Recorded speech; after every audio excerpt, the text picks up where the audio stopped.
And here we are, live once again. Well, let me add a third person in here.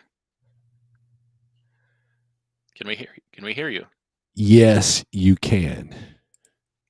Wow, that's a big boy microphone you got there. All right, I'll back it off. Check 1, 2. Hey, hey, check, check. Hey, 1, 2. There you go. Well, welcome everybody. Thanks for coming in tonight. I'm smarter than you. This is my guest. I'm better than you. And this guest right here knows everything about everything. And he just walked out of camera. How about that? Thought we'd just go live tonight and change the topic a little bit. Everything's negative Nelly. Let's turn this around. Let's turn this around, y'all. What'd Oh, you say? You're shh, smarter than quiet. me? Quiet, he's back. I said I'm your host. I'm smarter than you. This is my guest. I'm better than you. And I was just trying to change your name to knows every damn thing, but I can't. For some reason, I can't change your name. You got it locked, don't you? Yeah. But it How'd you says do that? Lord in the title, so there's that. Oh yeah, Here, I'll I'm change it. I'll change it. yeah. Here we go. Put knows everything about everything. It's not letting me either. Oh, okay. Oh, here we go. I can fix that.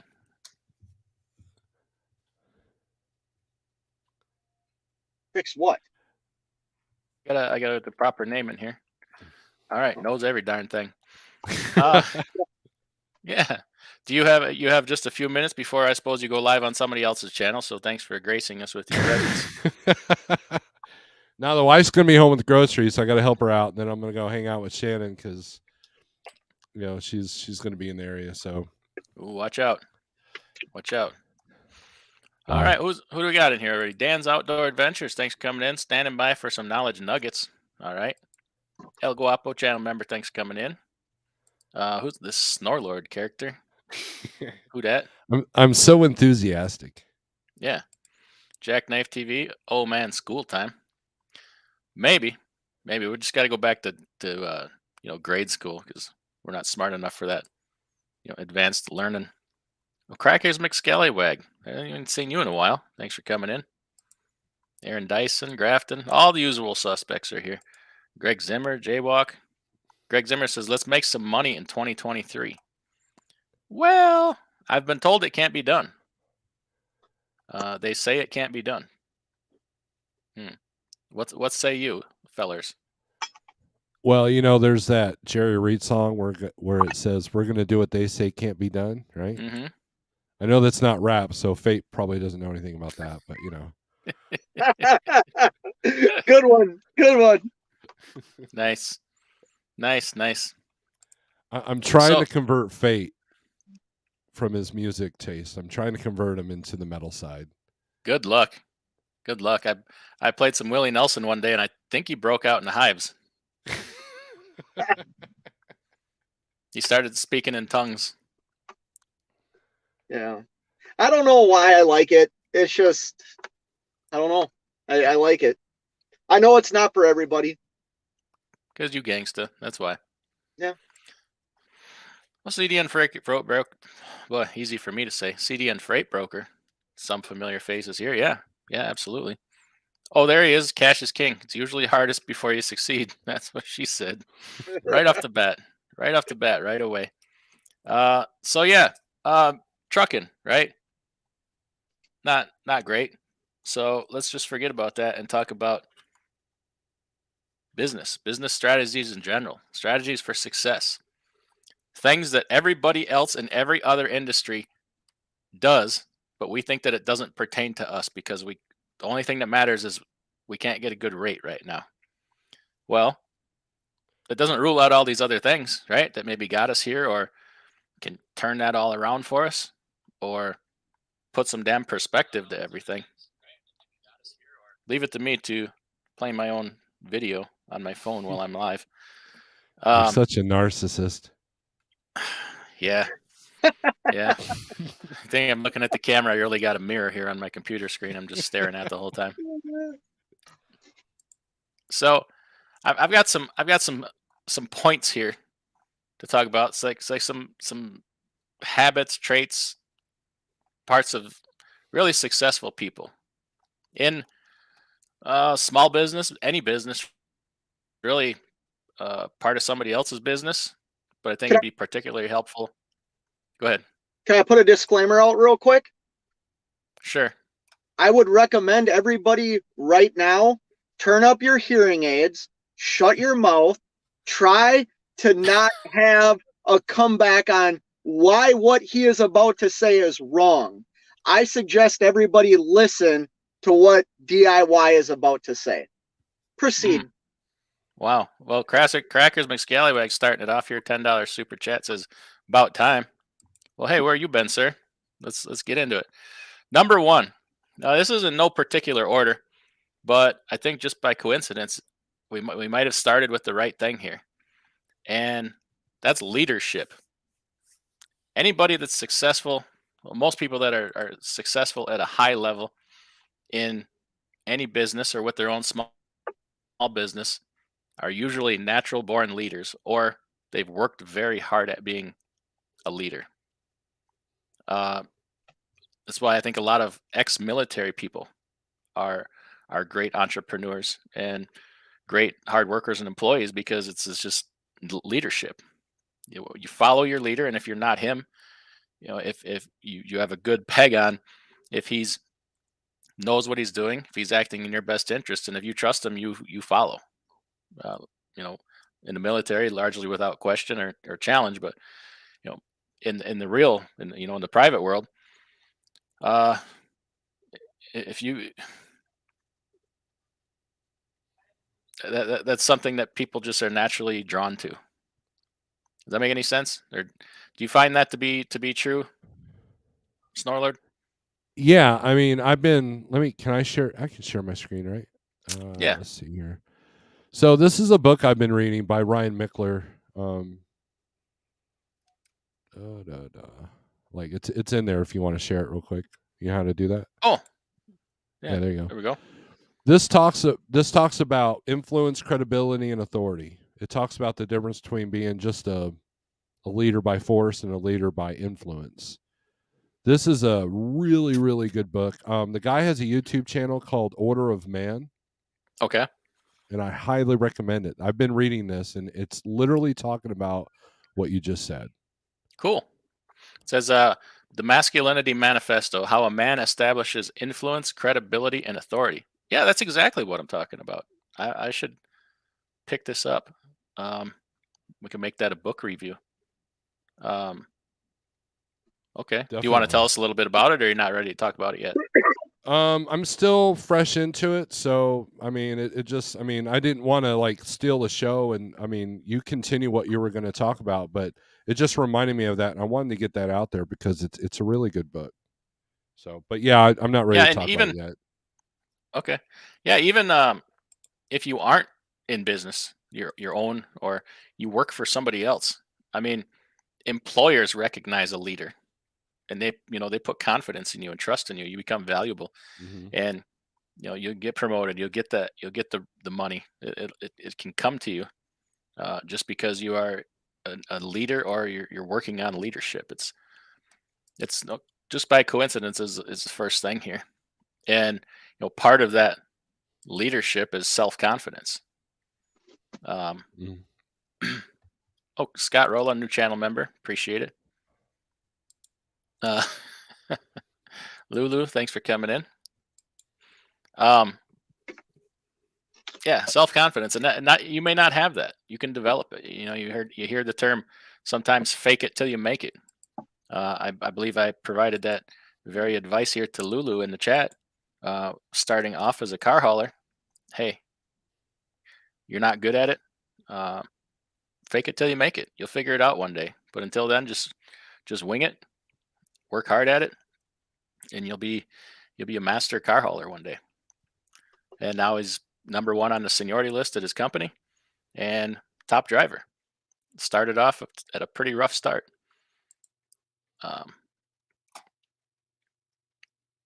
Next thing, maybe aspiration.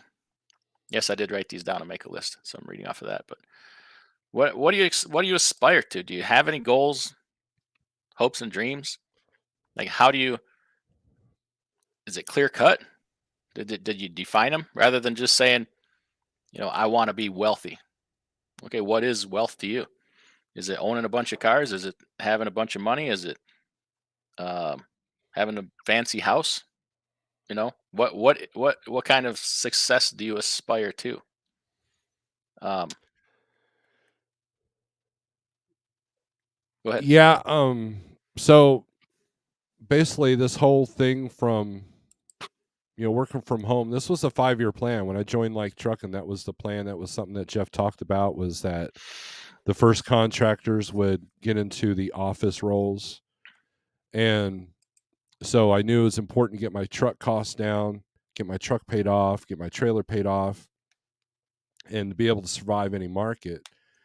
And so I'm living this 5-year plan. So now I'm looking at the next 5-year plan.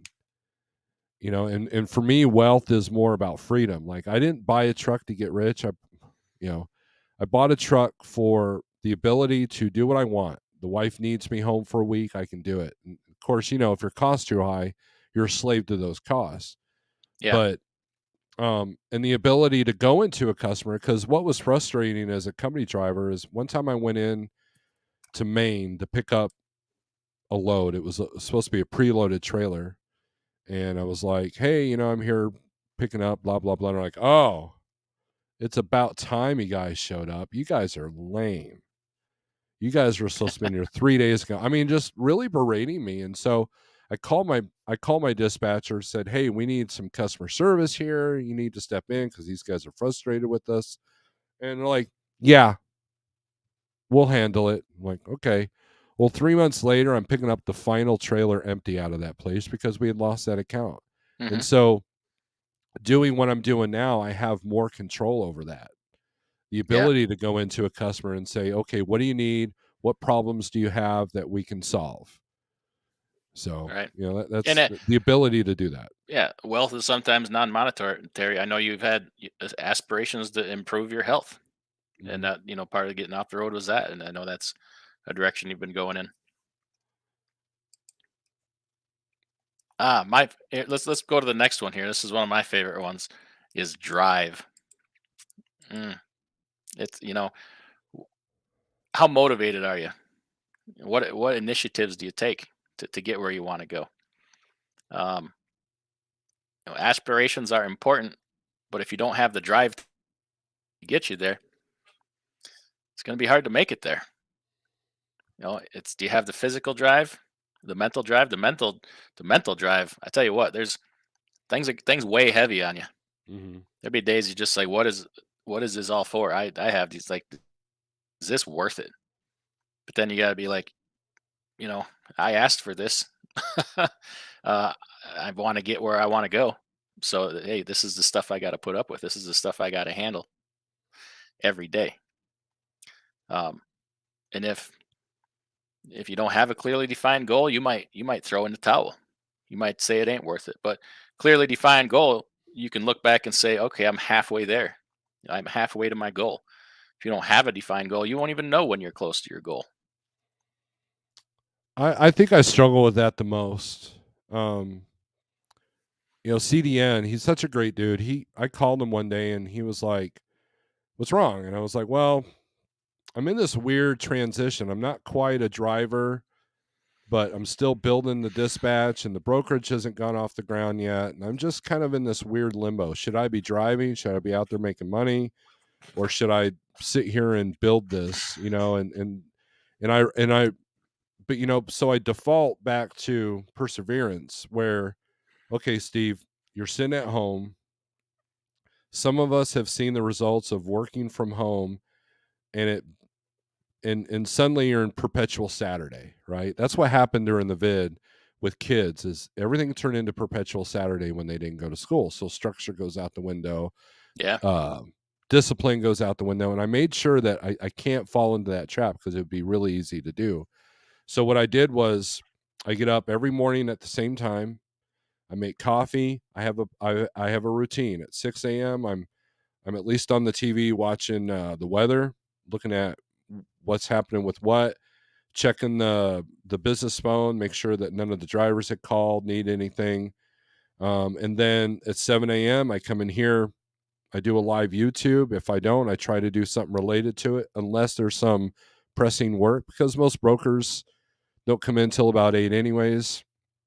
And then 8 o'clock, I try to get off the YouTube and start about my day. And then about 5 o'clock, I'll shut everything down, and then we have dinner, and then I do some chores around the house, then we go to bed. I try to do that every single day, so I don't live in perpetual Saturday, because I was talking to another person that recently got in the same position I am, and their structure went out the window, their drive went out the window, their motivation, discipline, and I knew that I could fall into that trap easily. So it's kind of like knowing your boundaries, knowing your limits, know what triggers you, and know what your weaknesses are, which is an amount of honesty that people need to have with themselves.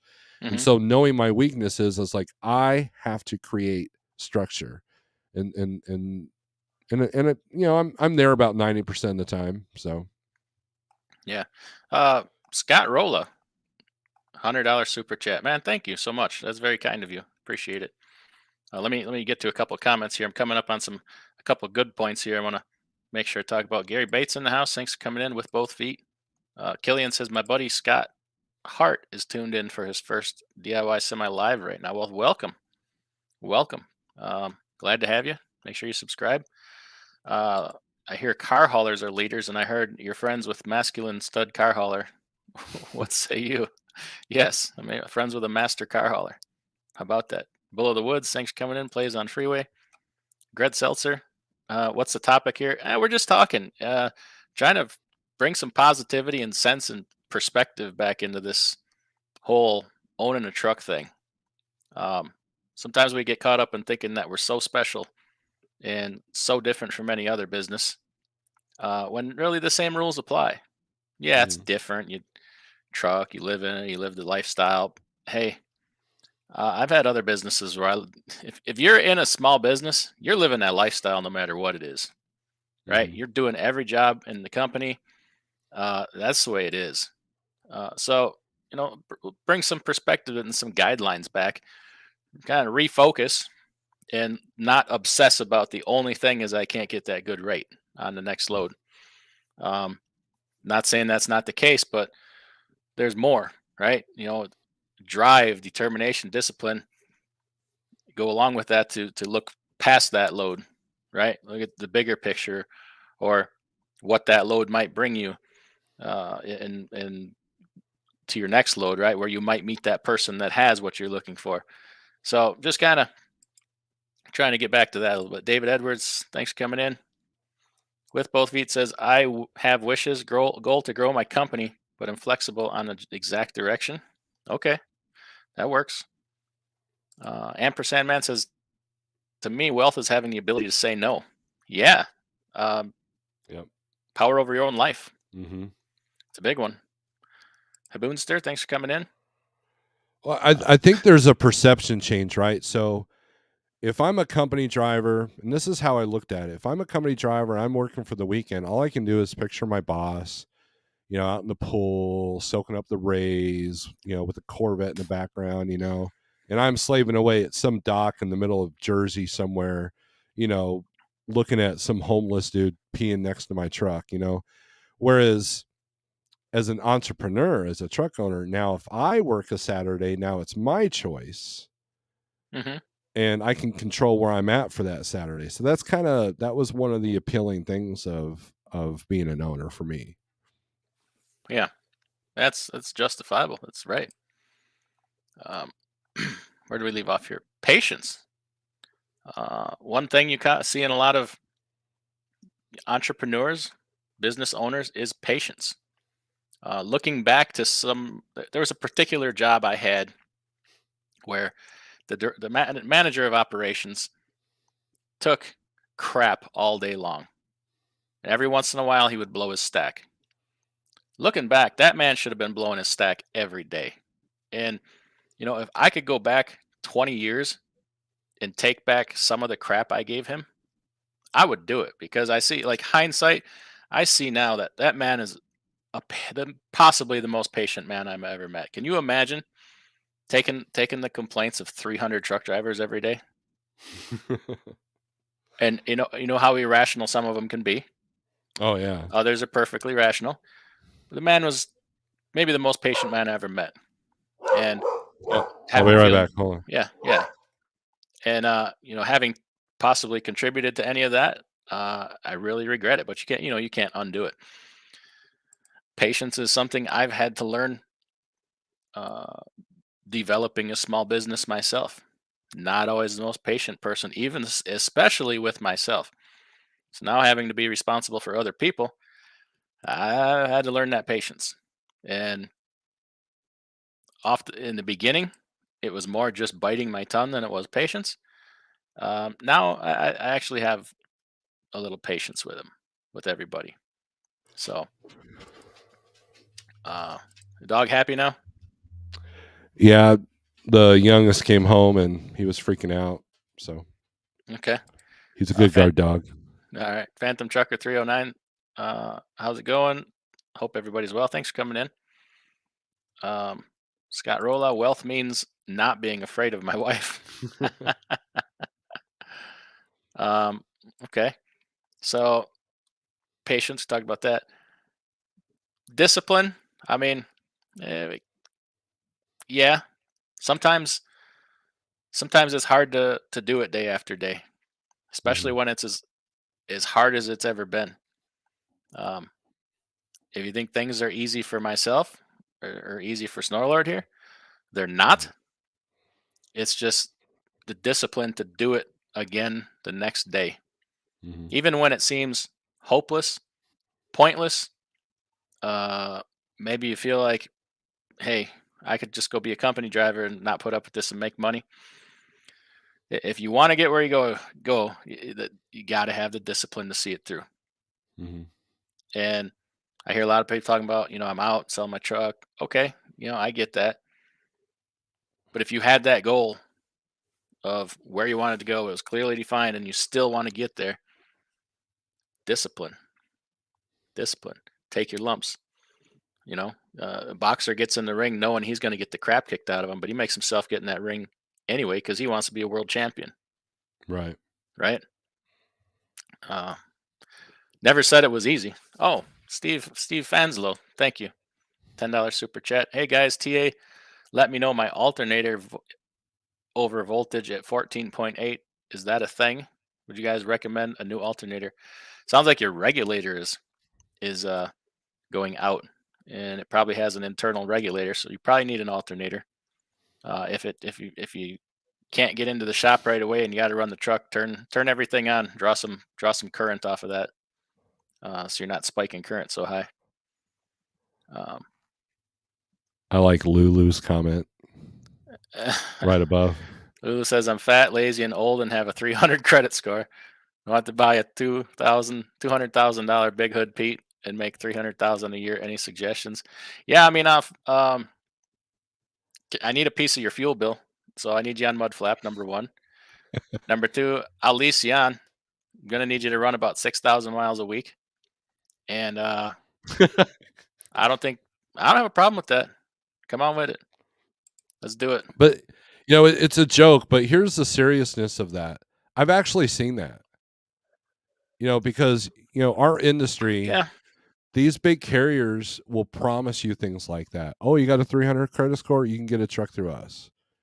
And Well, you and can, people but they are don't tell you it's going to be $2,000 a week. right. And then on top of that, drivers will take care of their truck better than they'll take care of themselves or take care of their finances.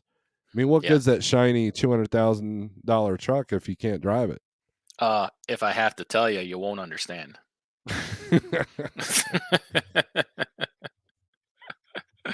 Oh man. So Been waiting joking for it. aside, I know many drivers that fell into that trap. Exactly. Well, the thing is, for a period of time there, you could do those things and still make a ton of money. Now, not so much. That's where you need to sharpen these business skills that we are talking about this evening. Mm-hmm. It's all about sharpening the tools in your shed. These are the tools in your business shed. Sharpen them, because I guarantee you somebody else is not going to. There's a lot of people that are not going to do that. And if you do, advantage you, right? Mm-hmm. Where did I leave off? Casey Killian's in the house. Thanks for coming in. Jerome Jones says, my weakness is negotiable. I have okay to great customer service. Well, if you feel like it's a weak area for you and you feel like you've worked and you can't develop it, you can always outsource that part. I'm assuming he's talking about negotiations. You can outsource that part to a guy here like Snorlord right here and have him, negotiate on your behalf. Obviously, it's a service that's charged for, but if you're really weak in that area, what you could pay him could end up being half of what he gains for you. But work on it. There's all kinds of books and courses and seminars out there about negotiations. I guarantee you can get a ton of it for free on YouTube. Yeah, Hold like it this book. Yeah, hold it to your chest. Yeah, Never split the difference. Yep, CDN Okay. got me this, so we're gonna crack this one open. You too. got some.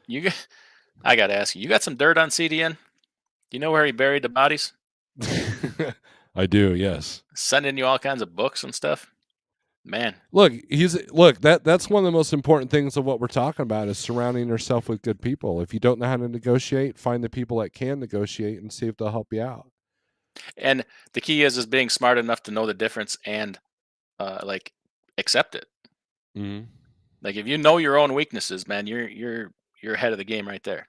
It's the people that can't recognize or can't accept their own weaknesses or give an honest assessment of themselves. Well, you're kind of handicapped yourself right off the bat.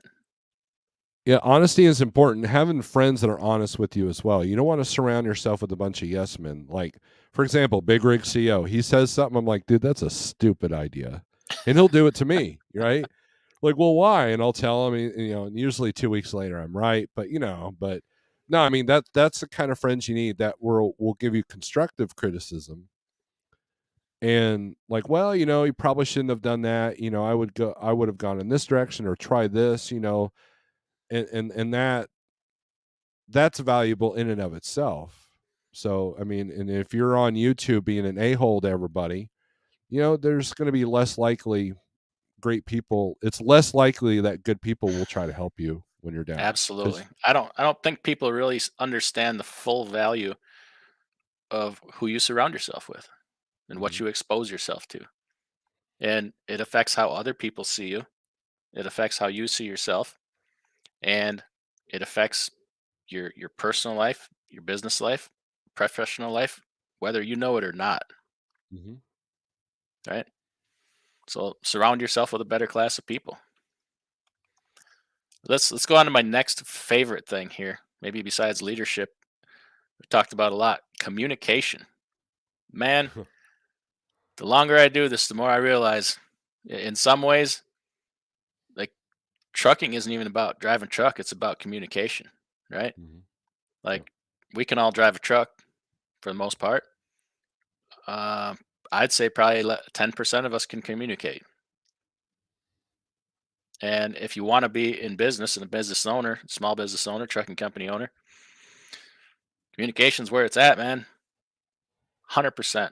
And Paul from Freight Connect helped me learn that. And that is the most valuable lesson. Probably it might be the most valuable business lesson I've ever learned. Yeah, I agree.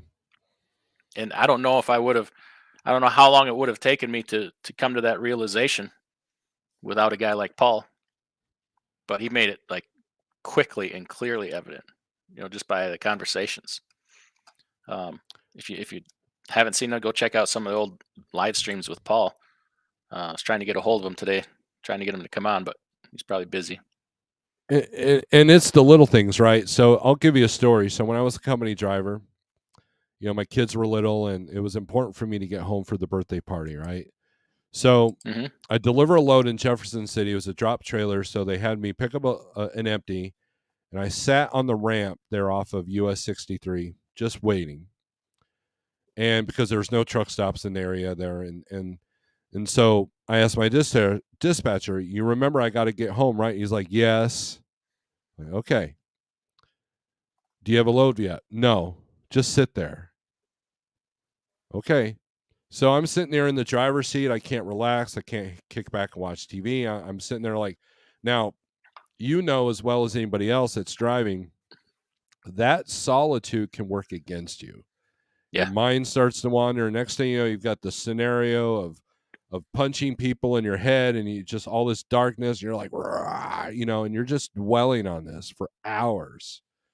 And when we had about 3.5 hours left, I get a message on the Qualcomm. All right, bring it to the yard. Go empty. Enjoy your home time. And I called him. I said, why didn't you just tell me that 5 hours ago? He goes, well, because we thought loads were going to pop off at our customer in Jefferson City, and I didn't want to waste the fuel to get you home until we absolutely needed to. And so when I knew that you had enough time to get to the yard, that I was going to bring, why didn't you tell me that? You could have said, hey, sit tight. We'll get you in the yard in time. Don't worry about it. So when we get to about 4 hours left of your clock, I'll send you a message and you can come home. And I said, if you would have done that, I would have been able to sit back, watch TV, and just chill. And just that little bit of communication could have saved both of us, because I kind of went off on him, and myself some mental, strain, and him mental strain. So just that little bit of communication is important.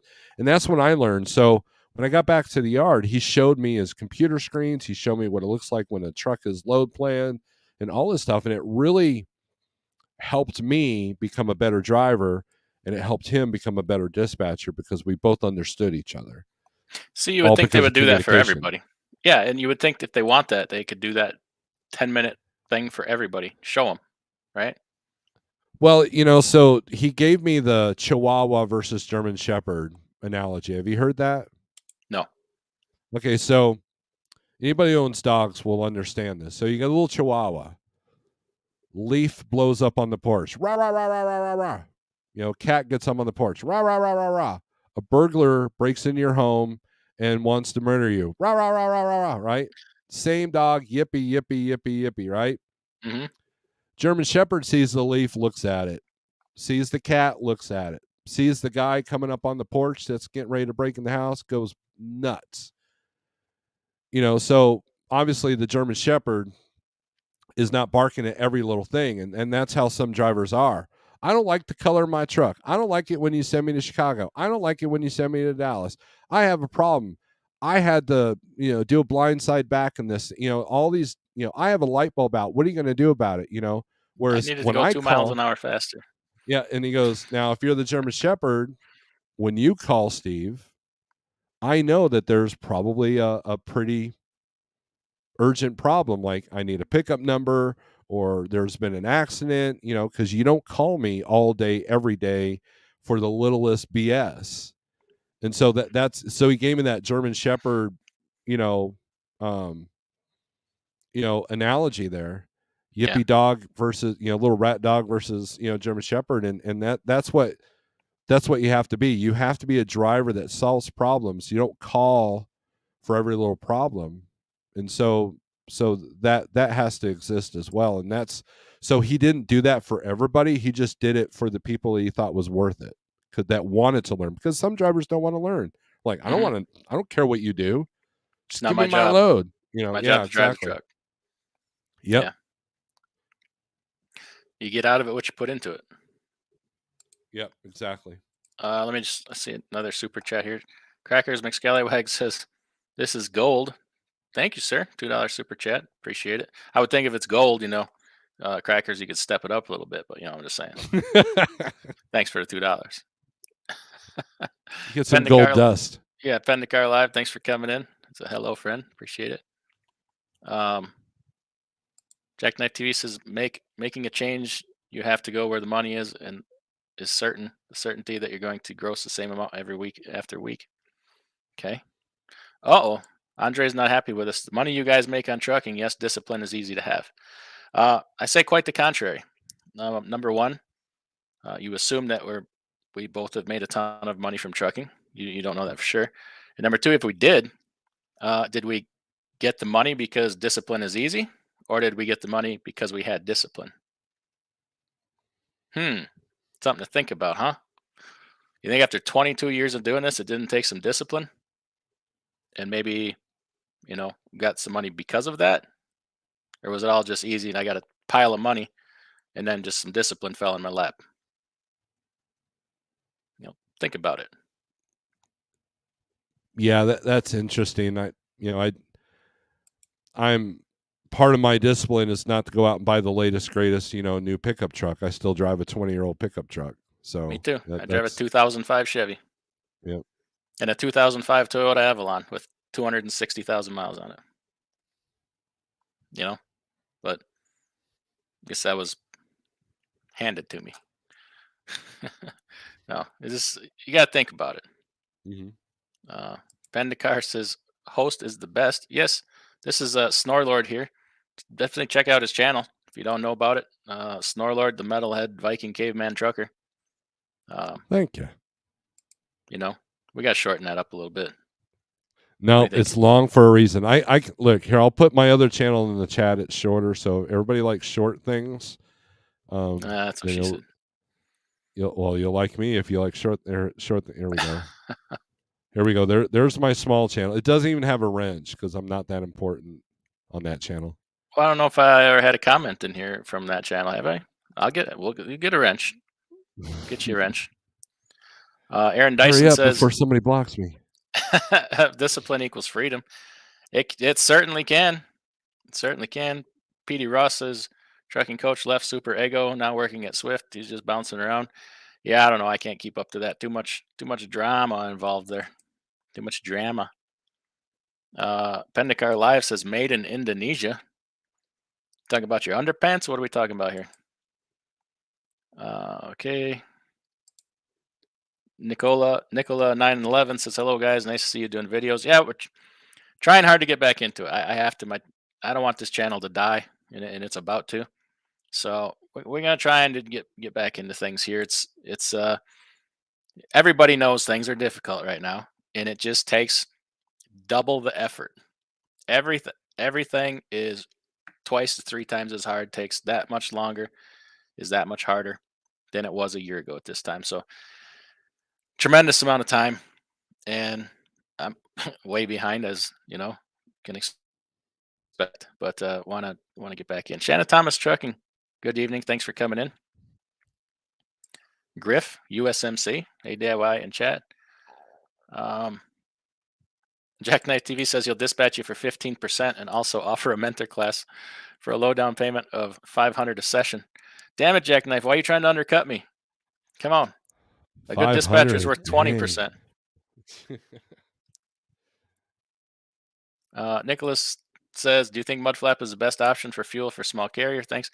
I think it's a darn good one. It's free and easy.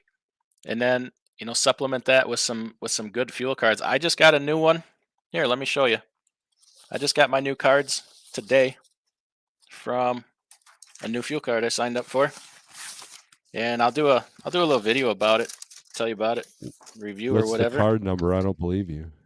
Yeah, I'll give you the password and everything. Open roads. Yeah, don't want to make myself disappear. But EFS. I got that for all the drivers in here. So we have, a fourth option even for fuel because their network is pretty good. They got some pretty good discounts. So we're going to add that into the network. I mean, if you don't have credit or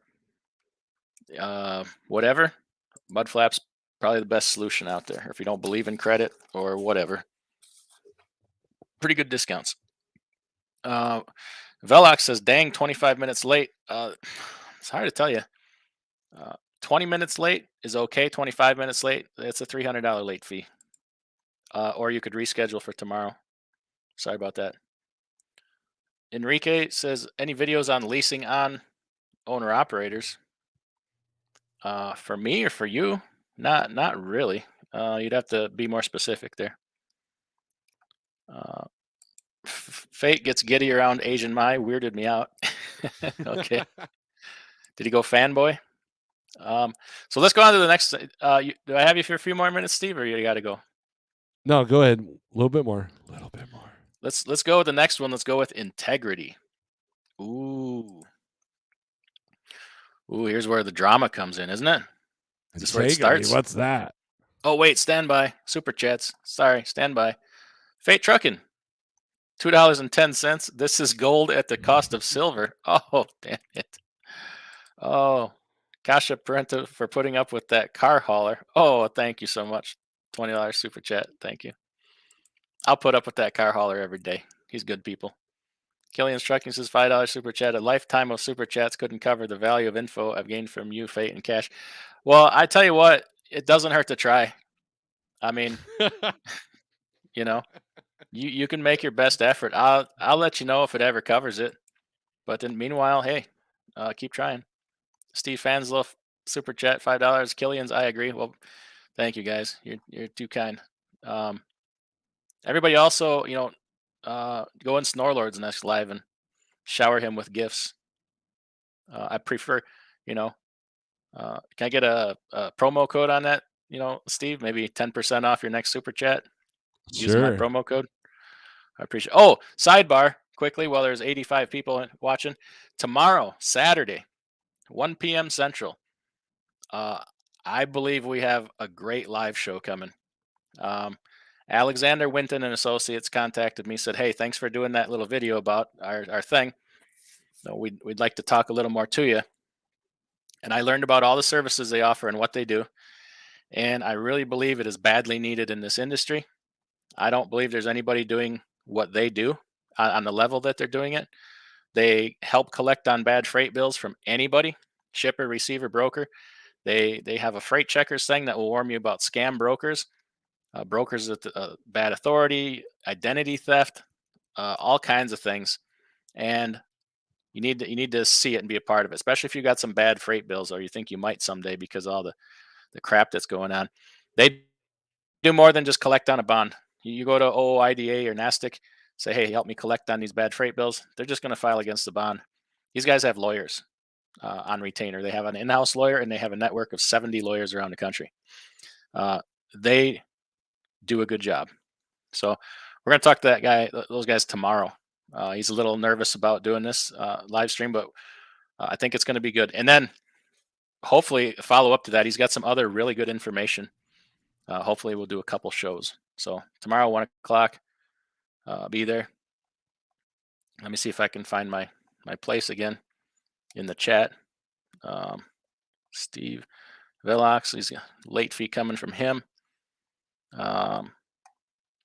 Steve says, "Just FYI, November, best month I've ever had all year.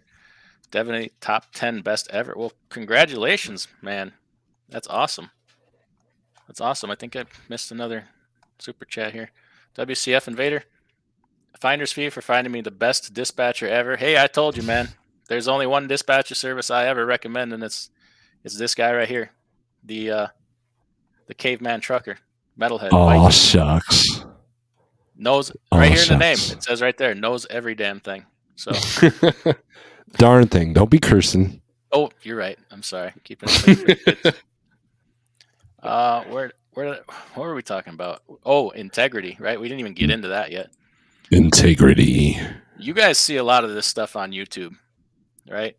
And so Snorler's been on YouTube a long time.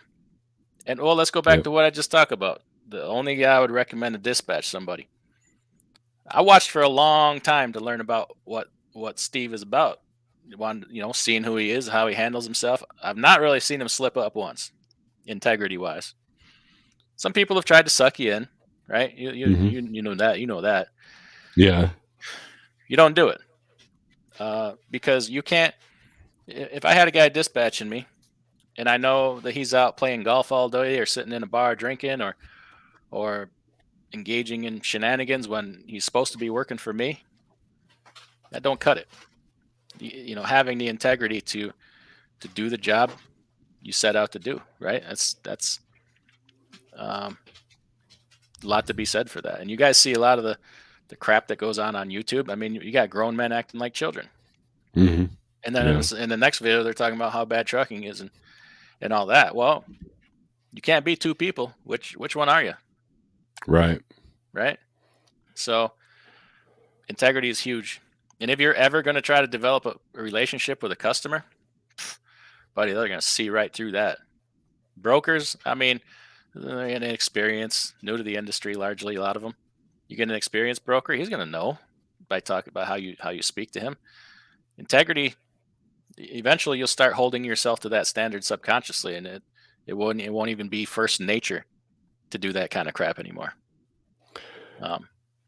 Well, here's the other thing.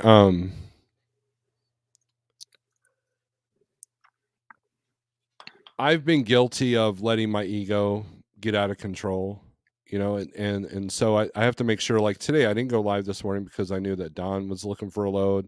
I had a driver that was, bringing a trailer in. And here's the thing. Some brokers are actually watching us. They're probably watching us, laughing at us. In fact, one day, absolutely, I called my Coyote guy. Like, hey man, I'm looking at this load. We wheeled and dealed. This is before they went full on app on everybody, and and then like after he sends me the rate con, he goes, "Hey, by the way, I watched your video this morning. Thank you. That was a good live feed." I was like, "Holy moly!" And this was like a couple of years ago when I was still in the truck. Did he know who you were? I mean, how did he know to watch that? Well, I think what it was the email that I used for Coyote was the same email I used for the channel, so my signature came up. And I don't know if and Jeff might have told him, because a lot of people know Jeffrey Like, Truckers Education Network from YouTube. So I think that might have had something to do with it as well. But I mean, they are watching. I mean, he wasn't the first one that's caught me on YouTube. So I make sure not to bash brokers, because it looks unprofessional. Why? Yeah.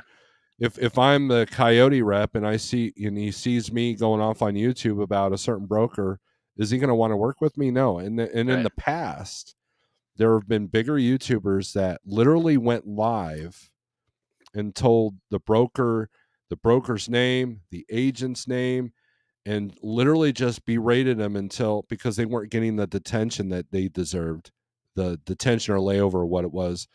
And the broker was literally in the live feed in the chat going, "This isn't a great idea. You're not doing anything. You're not doing any good." And later I would learn that particular carrier had a lot of brokers that had blacklisted them. I mean, Schneider is notorious for paying attention to social media. Like, they don't want their load board posted.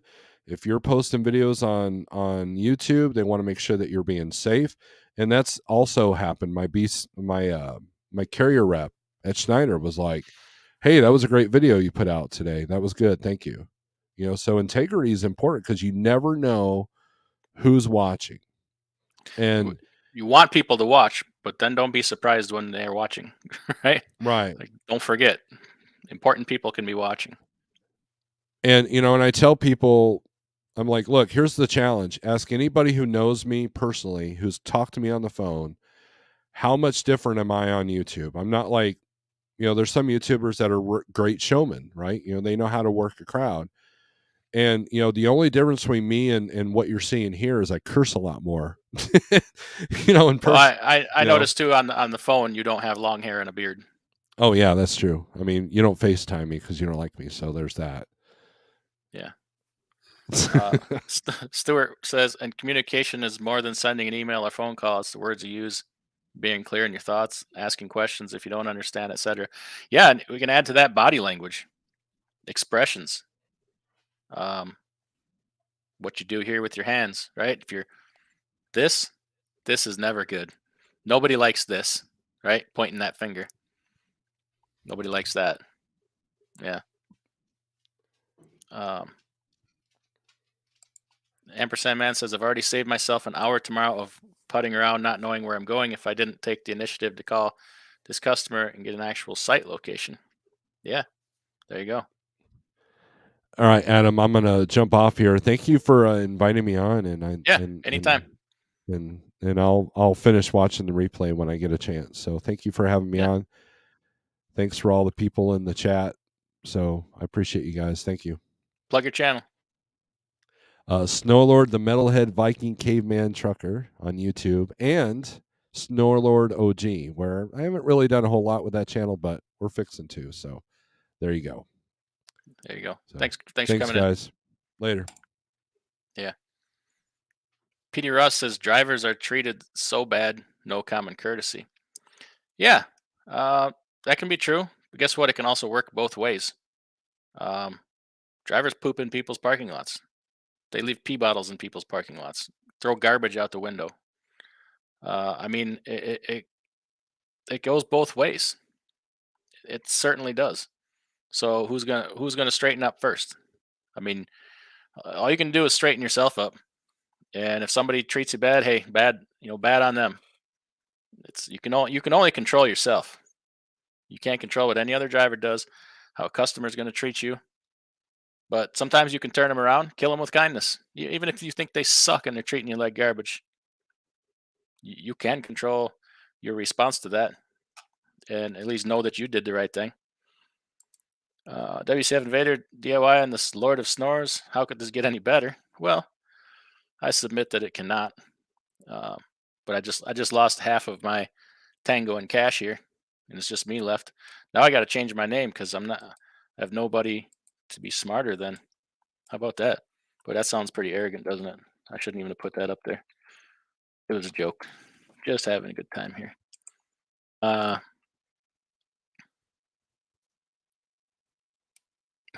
don't even know what that means, Joaquin Carzo. Grafton says, that's what it was like with my current company, and it made me feel like a real team member. Know what goes on and that monitor they look at. Yeah, just a little explanation can go a long way, doesn't it?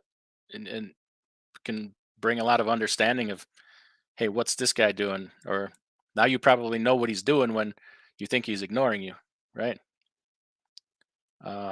He's talking about me bad mouthing his dispatching abilities.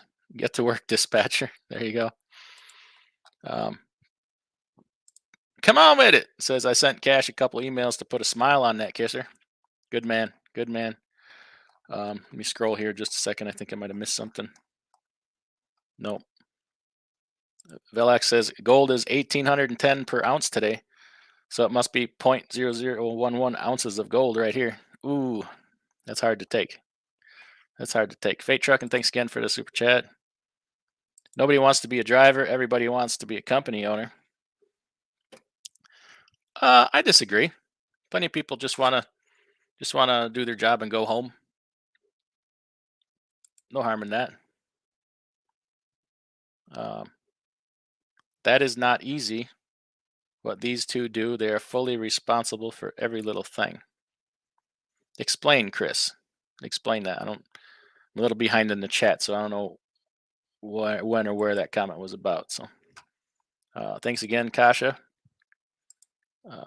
My name is Nobody, channel member. It says, thank you, DIY and Snorlord, for sharing your time. Well, thanks for coming in. We're just kind of trying to kill some time here. And hey, we got to turn this thing around here. This YouTube trucking is getting so negative. Getting so negative. That's what leads me to believe somebody's about to succeed. Somewhere here. I don't know if we're close. We probably have more negativity to go. But at some point here, it'll turn around. First quarter, I think it's tough, but it's going to turn around for some people eventually here. Joaquin Corzo says, Bruce Lee says, empty your mind, shapeless, formless, like water. I remember that. I remember seeing Bruce Lee saying that. Cashwan Adams, do you think things will pick up after the holidays? I have a hard time seeing it, honestly. Containers coming in from the container shipments from Asia have like a 3-month lead time, and there's just nothing coming, man. There's just no. The container schedule is pathetic, and then if you add lockdowns in China on top of that again, if they do that again, that's bad news for us, man. And already we're facing inflation. So people don't have as much money to spend. Rising interest rates.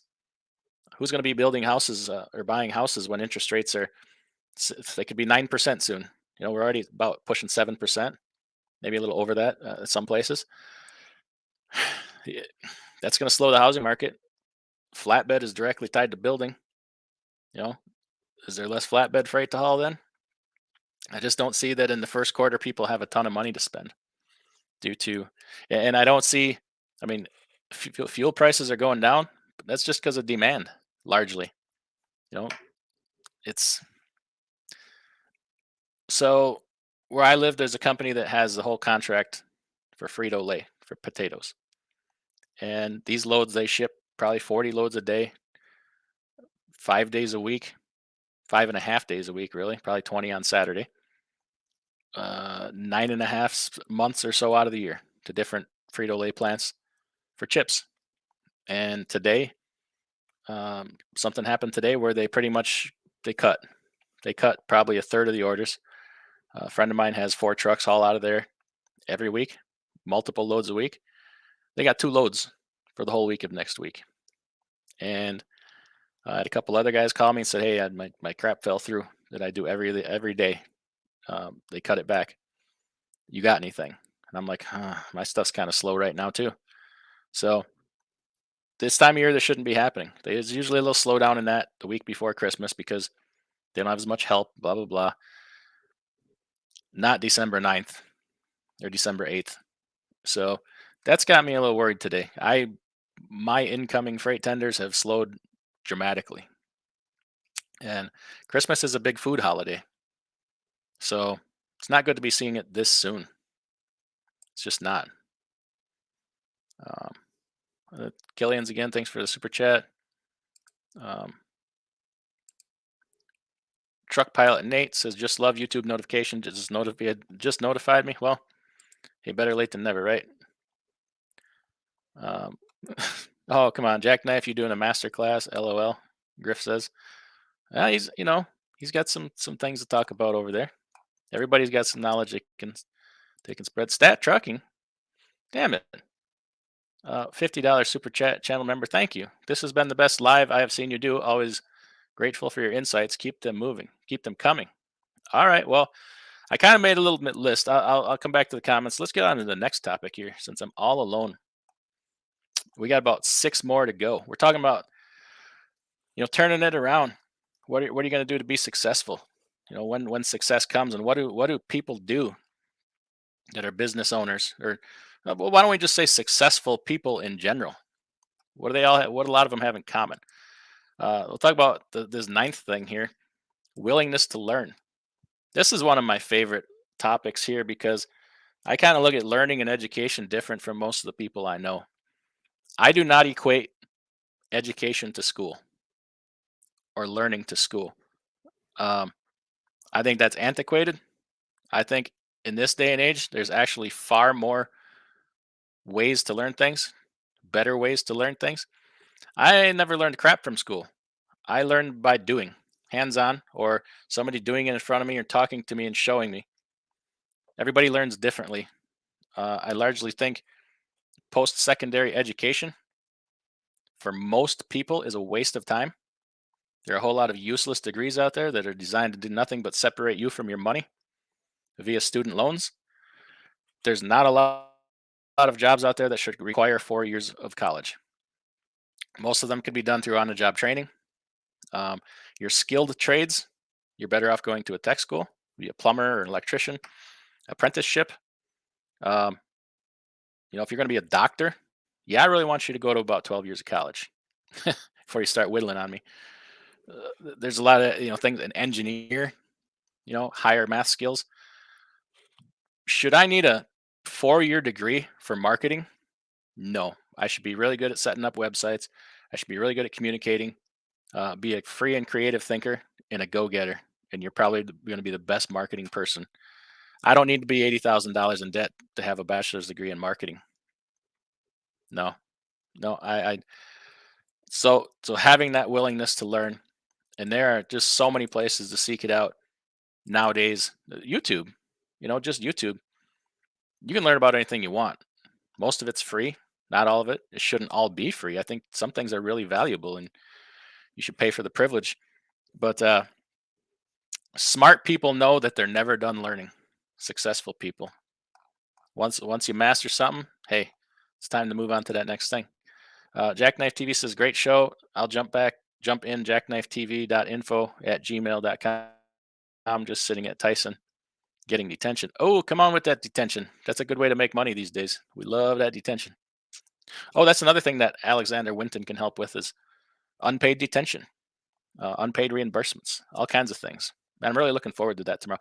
I've invited them to kind of be a staple part of the channel, kind of like Fuel Ox and MUDFLAP and whoever else, because I think they're doing a great thing. And with this, you wouldn't believe the amount of the number of brokers on their freight checkers website that are just he kind of explained it to me, but he's like, I can't really even tell you the amount of scams and just nonsense going on out there right now. He's like, I'm like, well, I believe it. I said, I probably say as much as a third of the loads on DAT. He says, oh, you might be right. Might be somewhere around there.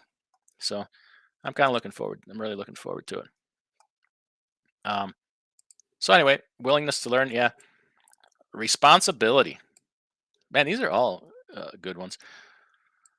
Man, when you're a business owner, you're responsible for it all, man. Buck stops with you right here, right now. And you got to accept that. Like I am responsible for the families of the people that work here. I mean, technically, am I? No, but I feel like I owe them a duty, as well as the person doing the work. Just the responsibility. Like if somebody does something stupid and hurts somebody with the truck, I'm ultimately responsible. Like the response, and a successful person accepts that. Does it get frustrating? Do I want to complain about it sometimes? Yes, but that doesn't mean I still have to accept it. That is the position that I asked for and chose to accept. So that's what I got to bear. Not always fun, but successful people, hey, they find a way to deal with it. Self-reliance. Yeah, but I think successful people also understand the value of surrounding yourself with good people and having a team around you with like-minded outcomes. If you have somebody on your team that's they're just in a different direction, they're going a different direction, and you can't stray them back on the path of what the greater good or common goal is, it's kind of like you got to cut that loose or find something else for them to do, because they can poison that whole path of where you're trying to go, where you're trying to take the company. There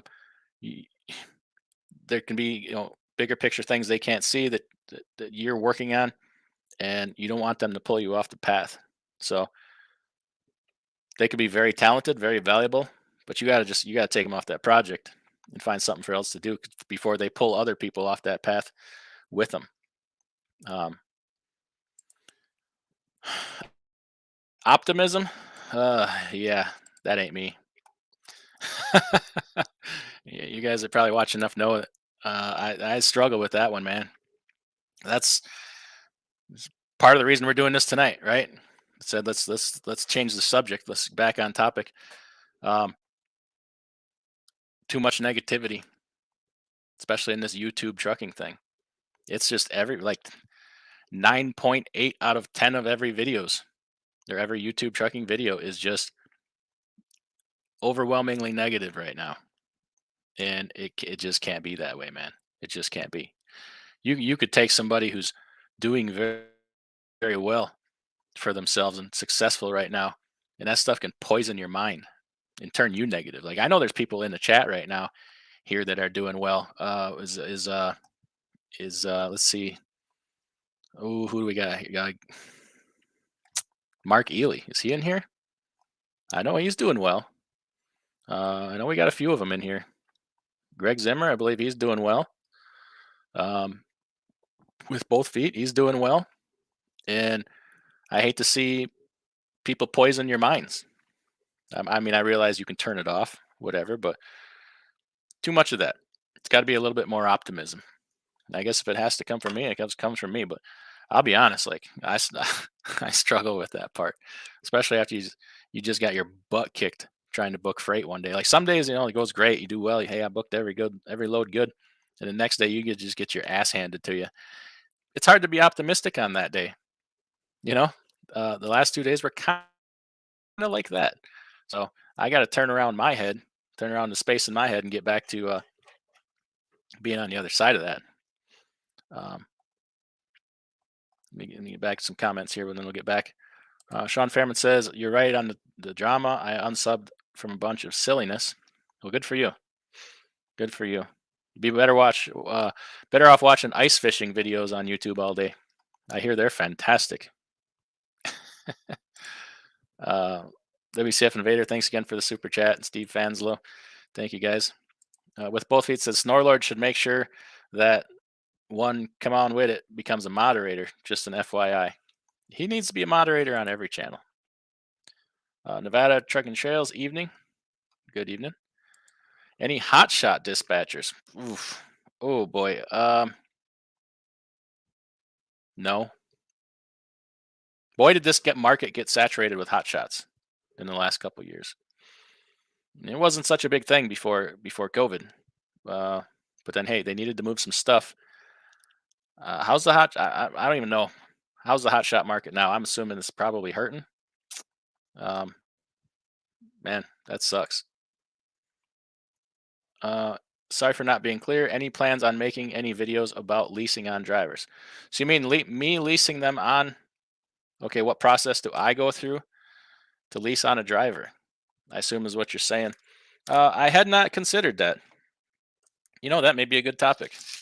Let me write that down. Leasing on owner. Okay.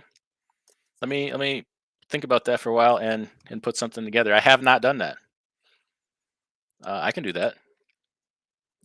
May not be the best at it, but we'll take a run at it.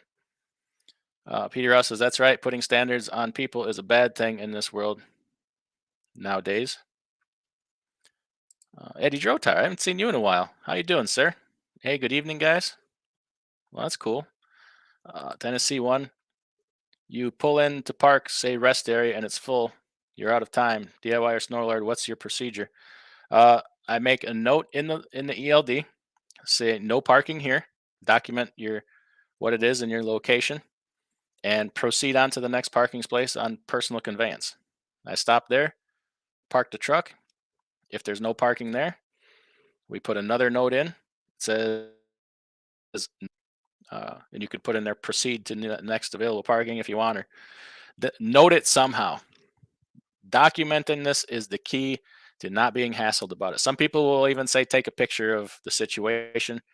You couldn't possibly take enough pictures. I mean, and there's no legal requirement for pictures. It would be a cover your butt type thing. It's actually probably a good idea. But every time you stop, if you can't find parking, leave a comment. No parking here, and then proceed to next parking, or parking full, or whatever. However you think is proper to cover it, and then just PC to the next one. It's perfectly 100% legal.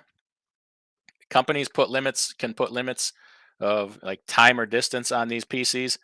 There is no legal requirement for it as long as it is a legally justified personal conveyance, and not being able to find parking is one of those justifications.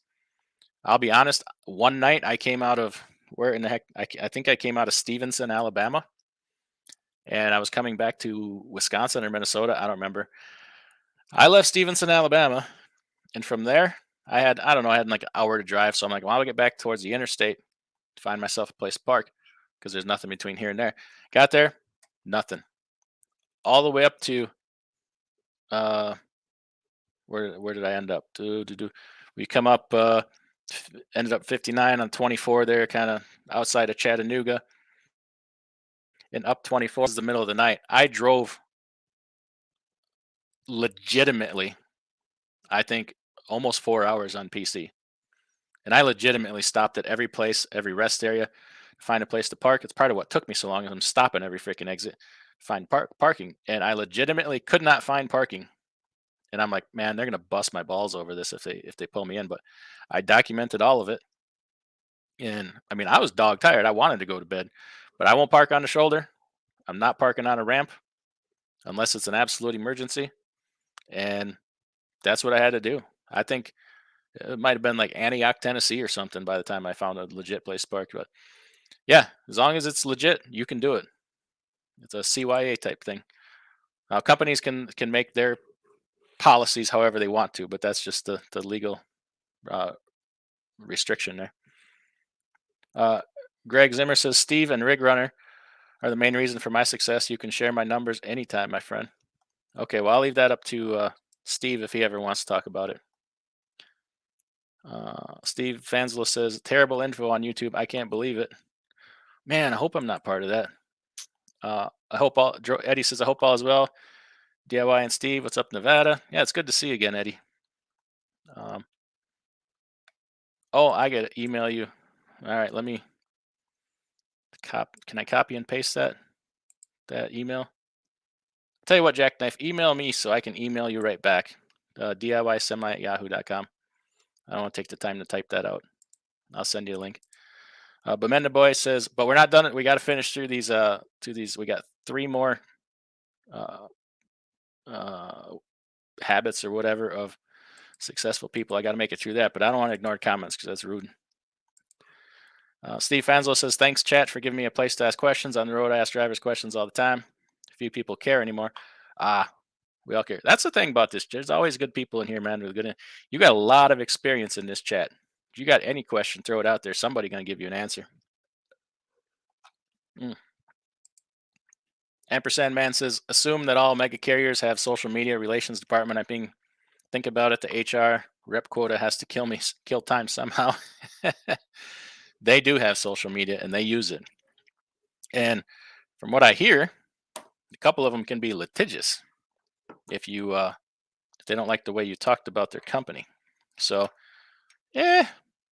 check yourself on that too, right?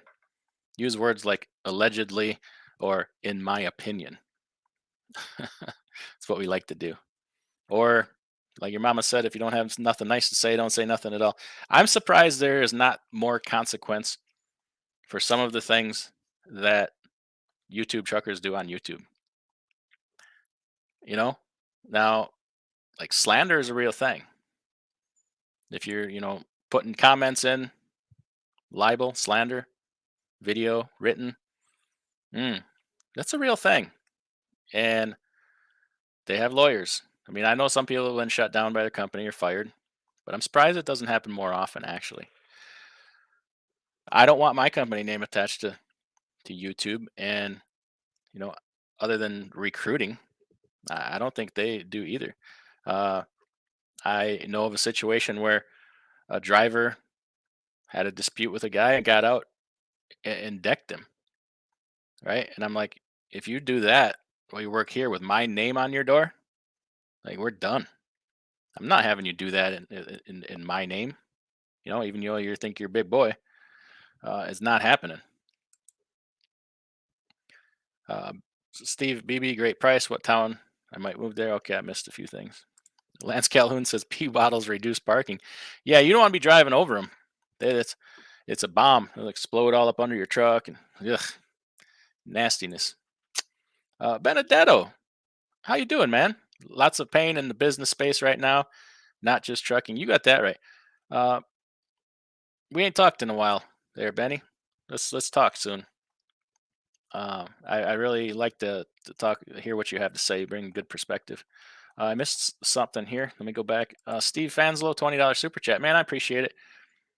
Great show, DIY. My orange truck, the Great Pumpkin, is about to roll over 1 million miles. This truck is bulletproof. Thanks for the maintenance videos. Maybe you could make some more. Yeah, I have some things. I was going to make a little quick video, some things I need to do on that. I just discovered yesterday my muffler is rotted out around the bottom. Exhaust leak, so I need the muffler. I got a leak and somewhere around the exhaust manifold, or the manifold itself is cracked. I don't know. So I got an aftermarket. I got a full tilt performance manifold, so I can't imagine it's cracked. It's probably just the gasket or the around the turbo flange there or something. Look at that, and I'm pretty sure I got a bad injector again. Son of a gun. So we'll get that taken care of. Hopefully, that's got to come before the classic. The classic is just going to have to wait. That project is it's going to be a big project, but we got to take care of the things that make us money first, right? So we'll do that. Where did I leave off here? Bemenda Boy says diesel 305 today in Wisconsin on MUDFLAP. Best deal ever for me. Bemenda Boy, tell me to stop. I didn't see that. I didn't look at MUDFLAP today. I'll post that. I think people are tired of the MUDFLAP posts. That short little video I did showing some discounts around the country there with MUDFLAP. Lost a bunch of subscribers. Like, must be tired of hearing about it. I don't know. Let me see if Jackknife TV emailed me at all. Yep, here we go. I'll send you a link. You'll have to help me get through these last few points here. All right, link sent. Steve says, okay, we already did that. All right, where did I leave off here? Benedetto says, retail sales are in the tank across the board. Ooh, yeah. Yeah, and it's not good if you see food slowing down. See, that's the thing. Everybody's rushing into reefer right now because the rates were still, good or whatever. And the thought is always, well, people always need to eat. Guess what? They cut back on food too. During the first part of COVID, reefer freight took a tank just like everything else, and it was just about as cheap. And here we are now. It's slowing down again, and that's going to slow down too. Like, food does cut back. There's less being shipped. There's less to the spot market. The contracted carriers, get the first parts of the freight and then left over to the spot market. Guess what? There's not as much leftovers right now. Mark Cerrone says, when is the last time anybody called their brokers to see how they are doing? I regularly call around my group, especially around Christmas time. Don't forget your mechanics. I gift each of them $100. Good point, Mark Cerrone. Yes. Take care of the people that take care of you. 100%. A couple times a year, if you got a shop you use locally, order pizzas for the boys over there. Don't cost much to send 4 or 5 pizzas over for lunchtime. Or when I was younger, I used to, when the energy drinks first came out, I'd see all them guys drinking energy drinks in the shop, and every once in a while I'd stop and buy like a 12er or a 24 of their, I'd see what color each of them likes and get the monster and take it over there, and they loved that. And guess what? My stuff got fixed faster because they're all hopped up on caffeine. All right, we'll bring Jackknife TV in here. Hey, DIY. Hey, what's up? Nothing much. Just enjoying this dedicated life, I guess. Awesome. Working out, huh? Would you say it saved the day? It's working out great. Yeah, it has saved the day. I wish I did it sooner. Good. Excellent. Let's jump on another thing here. Passion. Maybe I doubled up on a few things here. Passion, yeah, maybe part of determination, drive. Yeah, we're gonna skip over passion. To hell with passion, right? Creativity. Don't make you money. Passions don't make you money. No. Passion generally tends to cost you money in the truck stop, right? Yeah. Creativity. So we could apply this to you right now, the creativity thing. So, you had something that wasn't really working there, and you're like, okay, what else can I do? What'd you say? I just switched over to my Bluetooth. Oh, I said, so you've recently had something there that wasn't working for you. So, you sat back and thought, okay, what else can I do? Let's be creative here. What kind of changes do I need to make? How the heck with you? You can't hear me anyways. Yeah, I can. Okay. So, creativity. Yeah, I am the least creative person you've ever met, but I've had to come up with some things for business here. And hey, uh-oh, you're back again. We hear you.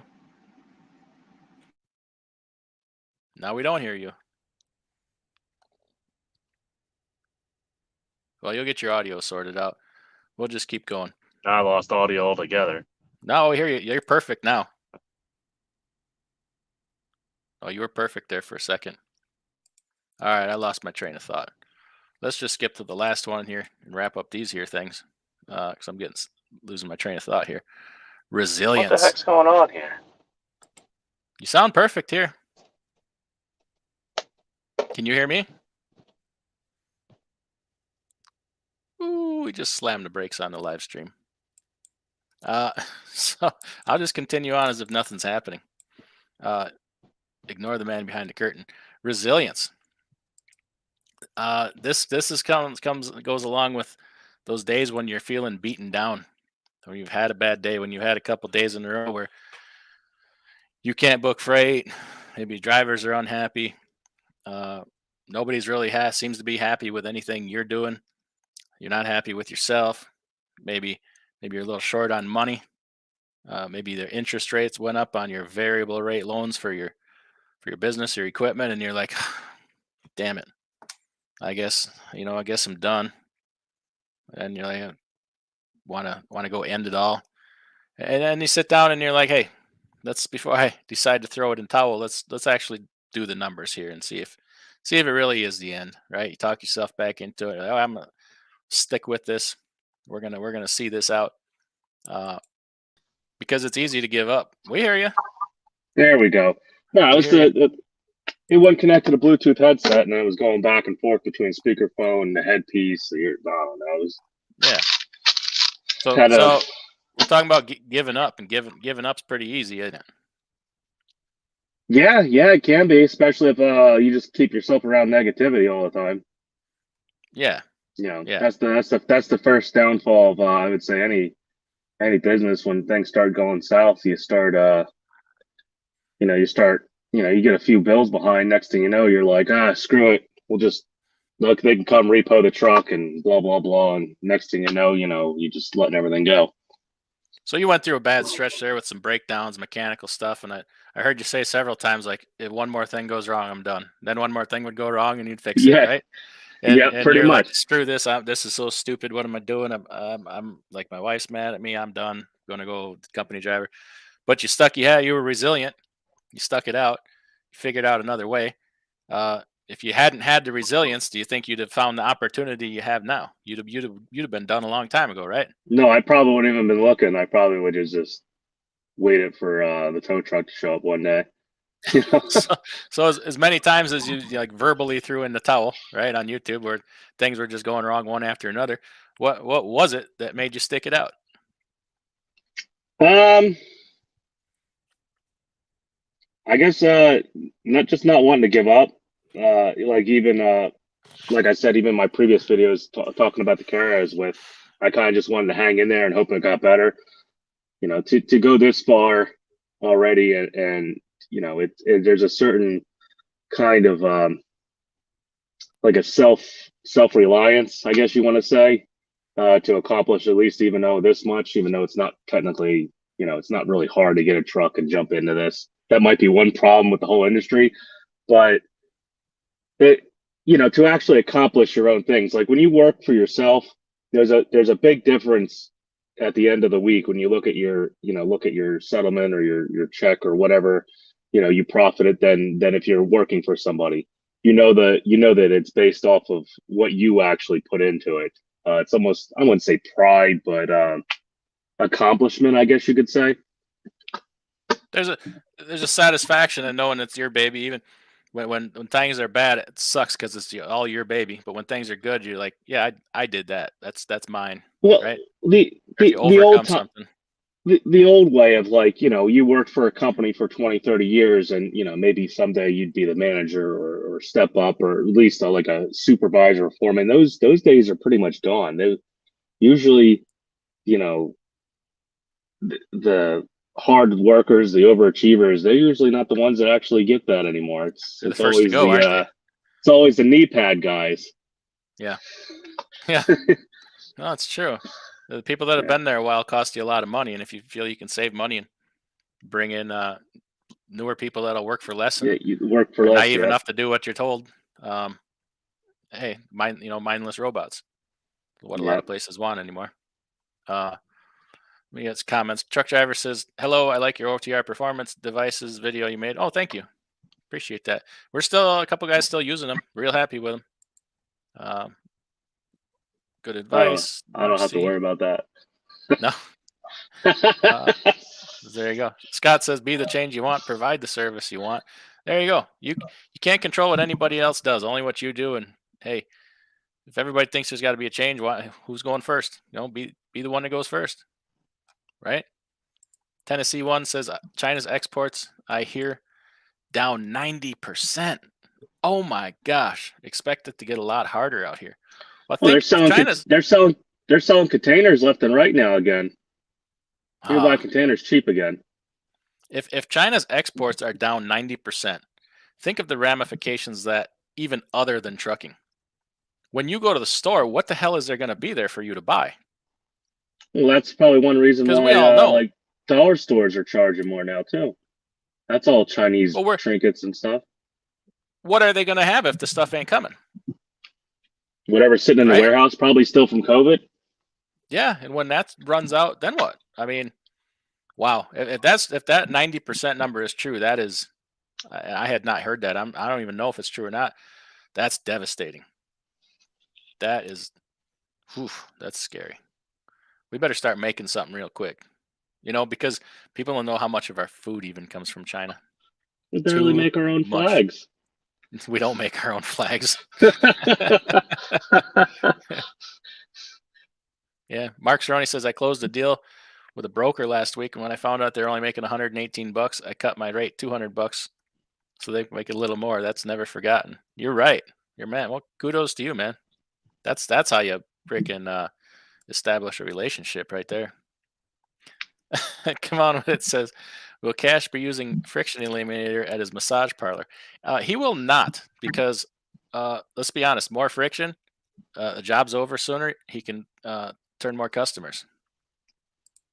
Plus, he likes them like woolly mammoth style. Exactly. Barry Harbison in house is so easy a caveman could do it. There you go. Stat Trucking, thanks again for a super chat. I appreciate it. Sean Fairman says, "Really dried up here to like overnight." Where's that? Freight?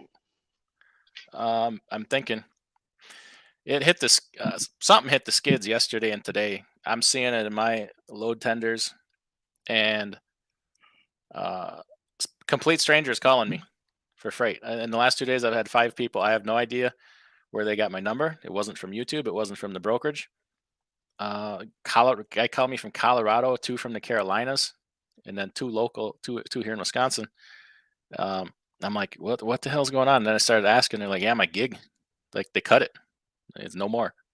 I'm like, ooh, that's not good. Then I had a guy tell me they haul a lot of cranberries from up here, and he's like, "Yeah, somebody came in and cut the rate $500." He's like, "Wait, we can't do it for that." So, well, fuel is coming down a little bit, at least, just a bit. But yeah, I'm afraid it's it's going to be proportionate. And it's. I mean, I just filled my tanks up today for $800. I haven't seen that in a long time. You ever think you'd be happy to spend $800 on fuel? Yeah, I know. Well, usually I have to make 2 transactions. Yeah. More like $1,500. Yeah. Bradley says, "I learned how to fight in school." Okay. At least you learned something. Yeah. They want you to have a 4-year degree to manage your local Dollar General anymore. Oh my gosh. Pretty much.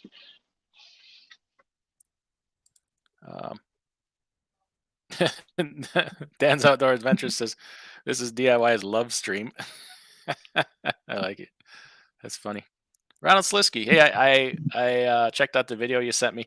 Yeah, I had heard it, not from that source, from a different source. The guy you sent me kind of puts a little different spin on it. I like that guy's channel. I just don't like his voice and his cadence. I don't know. It's just odd. It's weird.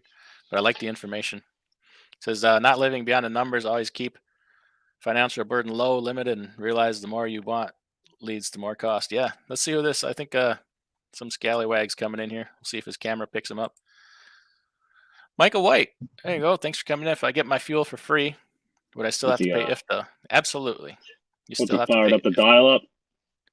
I must be waiting for that AOL to kick in. Yeah, Michael White, IFTA isn't, I mean, it is based on how much fuel you buy. How much fuel you buy goes into the calculation, but IFTA is based on how much fuel you burn and where you burn it. So yes, if you got your fuel for free, you would still have to pay IFTA unless somebody in your company does it for you, on your behalf. Killian says, fuel for free. Yeah, Where can I get that? Yeah, Michael White, where are you working? Where are you working these days? I mean, I get everything else for free right now, but geez, fuel too. Yeah. Guess who's back? Guess who's back?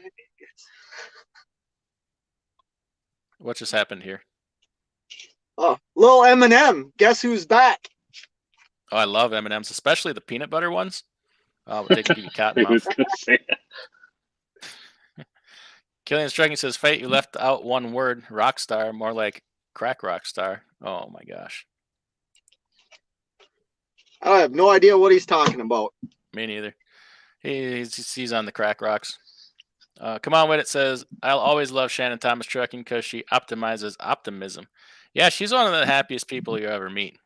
And we're trying to change that. Maybe Yeah, bring her down even when she's Fred Flintstone in that truck over there, she's still happy. Yeah. She's out hanging out with no matter what happens. She's out hanging out with Snorlord tonight. They're kicking it old school, I hear. Bemenda Boy says, I'm doing well. I don't watch any negativity. Good for you. Benedetto says, almost every car hauler is a 3-car hotshot.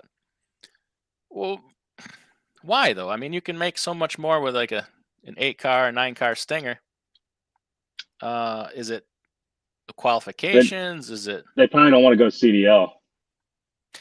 But if you're dragging around 3 cars on a trailer and a 1-ton Well, I mean, pickup, I guess it depends what state you are too. A lot of these guys stay local within one state. Yeah, they just do it and don't get caught. Yeah. Without a CDL, I think. But also the price. I mean, you're looking at a 9-car Stinger. You're close to $400,000 for a pimped out one, I guess.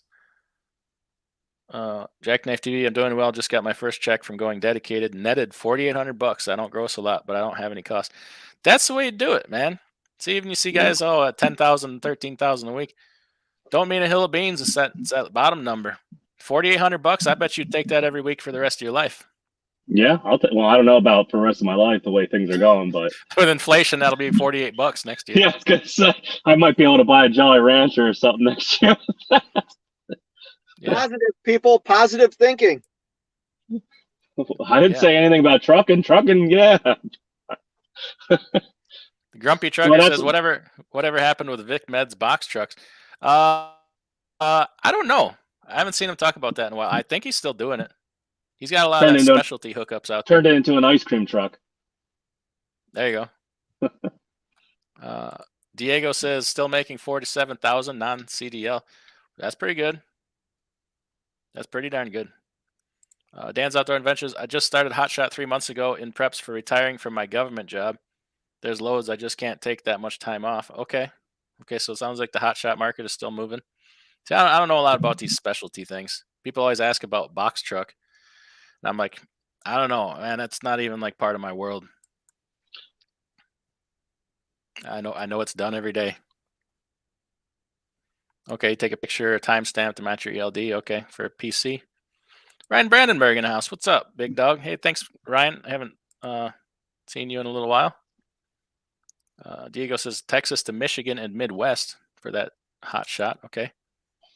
Steve Fanslow, thanks again for a super chat. I do appreciate that. Oh, Tennessee won. $20 super chat. I appreciate it. I feel it is my duty to entertain while Cash is on hiatus. The doctor said he's going to be okay. Tow truck driver got the Dodge towed away, and the motorcycle's totaled. But Cash is going to need a complete hip reconstruction before he's. Good news is when he's done, he'll be worth $6 million. And every time he runs anywhere, it's going to. Yeah, we're joking here, right? He didn't actually get like T-bone, did he? Hashtag Cash did it first. Hashtag Cash did it better. He found himself underneath a Dodge pickup. Yeah, but they said there's an upside to it. He's got his own soundtrack now.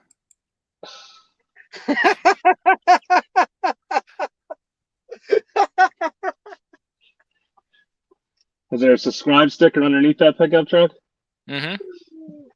Yep. He said, "Oh, he's tooling down the road on his motorcycle. He's like, oh, making motorcycle noises with his mouth, you know. He's like, rum, rum. He's like, oh, pickup. Oh, crap. I can't dodge it. Guess I got to ram it." He laid it down right under the damn truck. Tragic. It's terrible. Were you driving that Dodge pickup truck? You know, prove it. I'd like to see you prove it.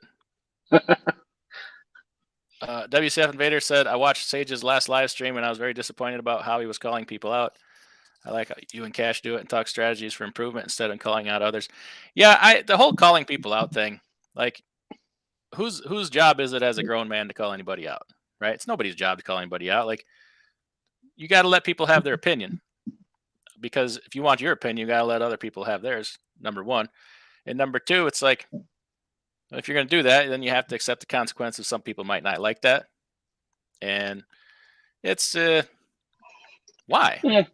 Sometimes people need tough love, though. Yeah, it's not anybody's job to publicly. I think it's kind of, maybe like, if you want to call somebody out, you do it face to face like a man, right? And there's a respectful way to do it where they don't need to get mad at you. You know, like, the only people really should be calling anybody out is like if me and you are best friends, and I'm like, dude, I care about you enough to tell you when you're screwing up, like as your best friend, right? Or your spouse, you know, or somebody very close to you. But like, yeah, she'll definitely do it. We all think we know each other here on YouTube, and we're not. I mean, we know of each other. We know, you know, very few of us have ever met, and a lot of us think we're closer to each other than we really are. You know, we feel a certain way like that sometimes, and really, sometimes you got to remember, like, you're dealing with a complete stranger.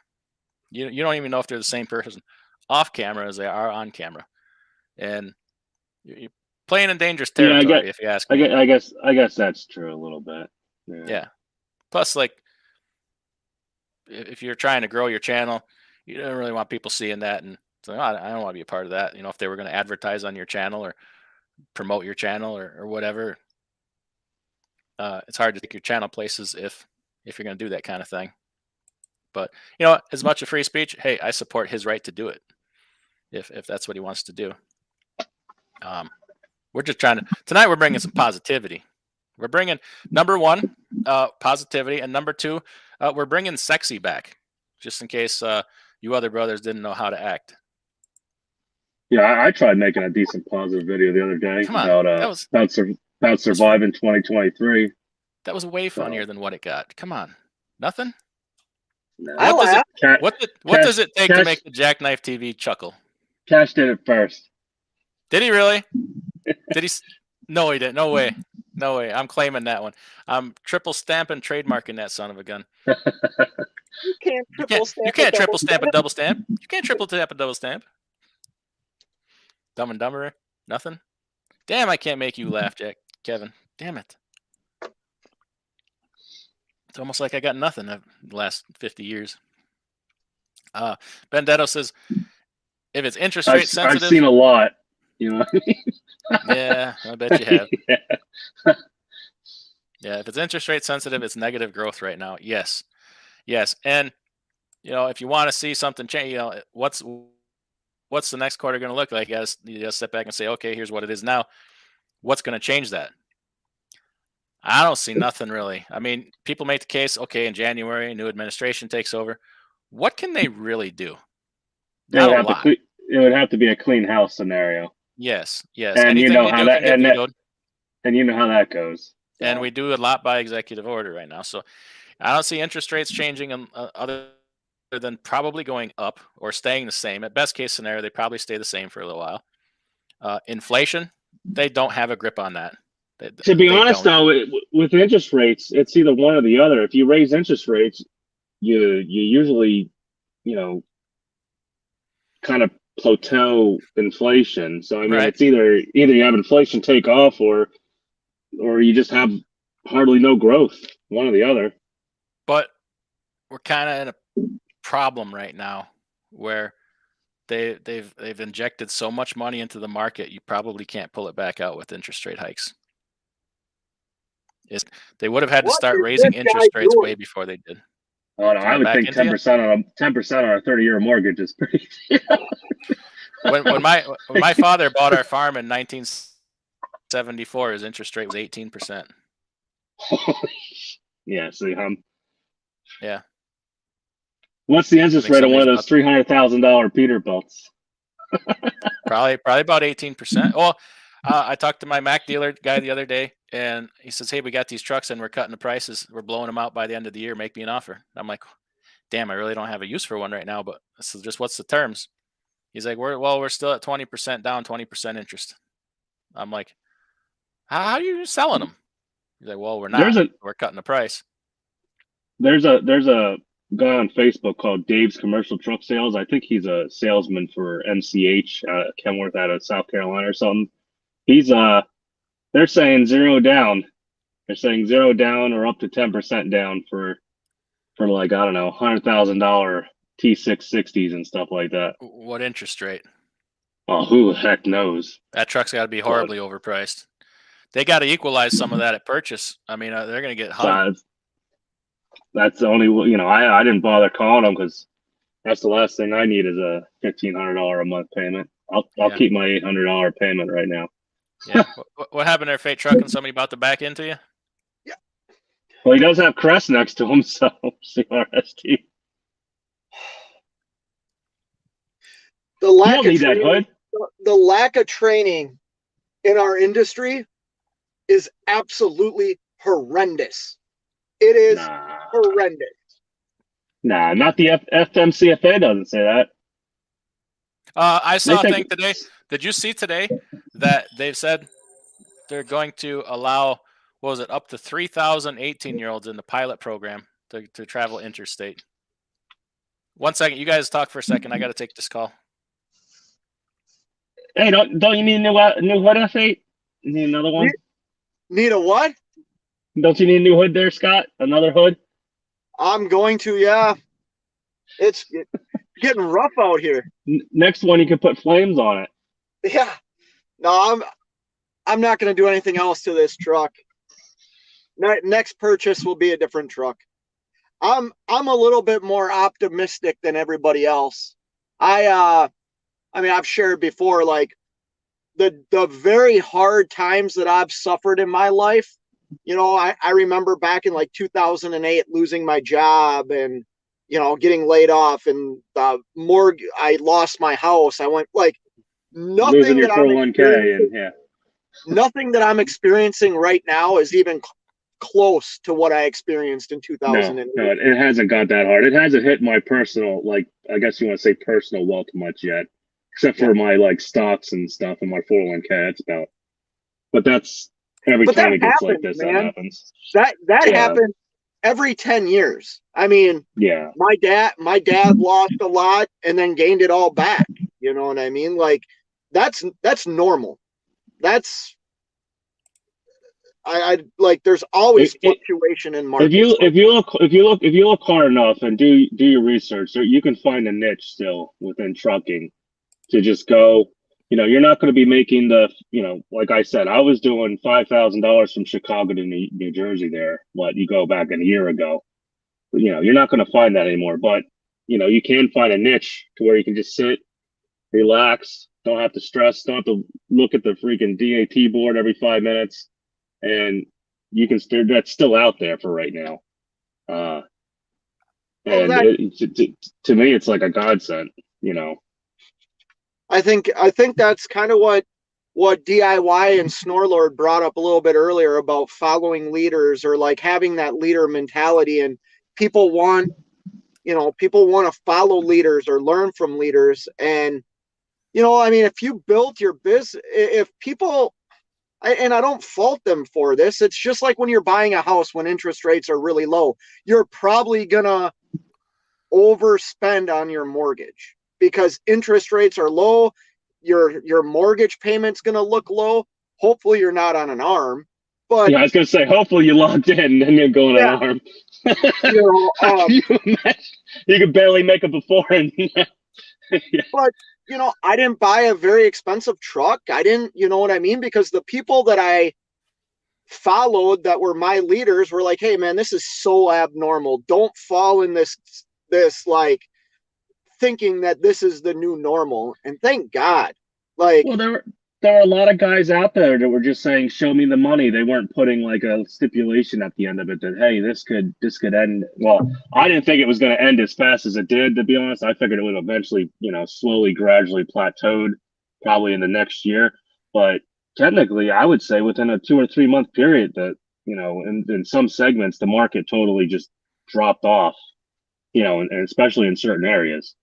And yeah, that's hard going from that, especially if you have a $2,000 or $3,000 a month truck payment, and now you're scrambling.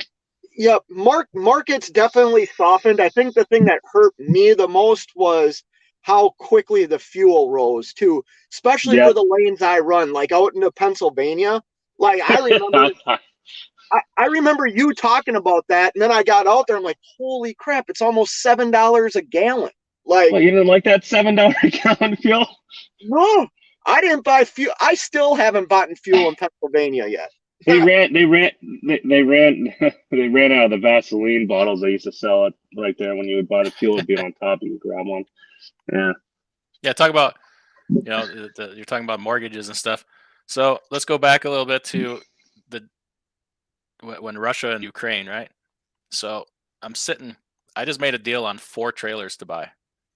And the first one I had to go pick up was in Sioux Falls. And so I bobtailed over to Sioux Falls, got there late at night, was going to sleep overnight, pick it up in the morning. I hadn't yet paid for it. I put $1,000 down to hold it. And I woke up in the morning to the news that Russia had invaded Ukraine. And I looked at the sign on the fuel at the Loves, and I'm like, holy crap. We're almost $5 a gallon overnight.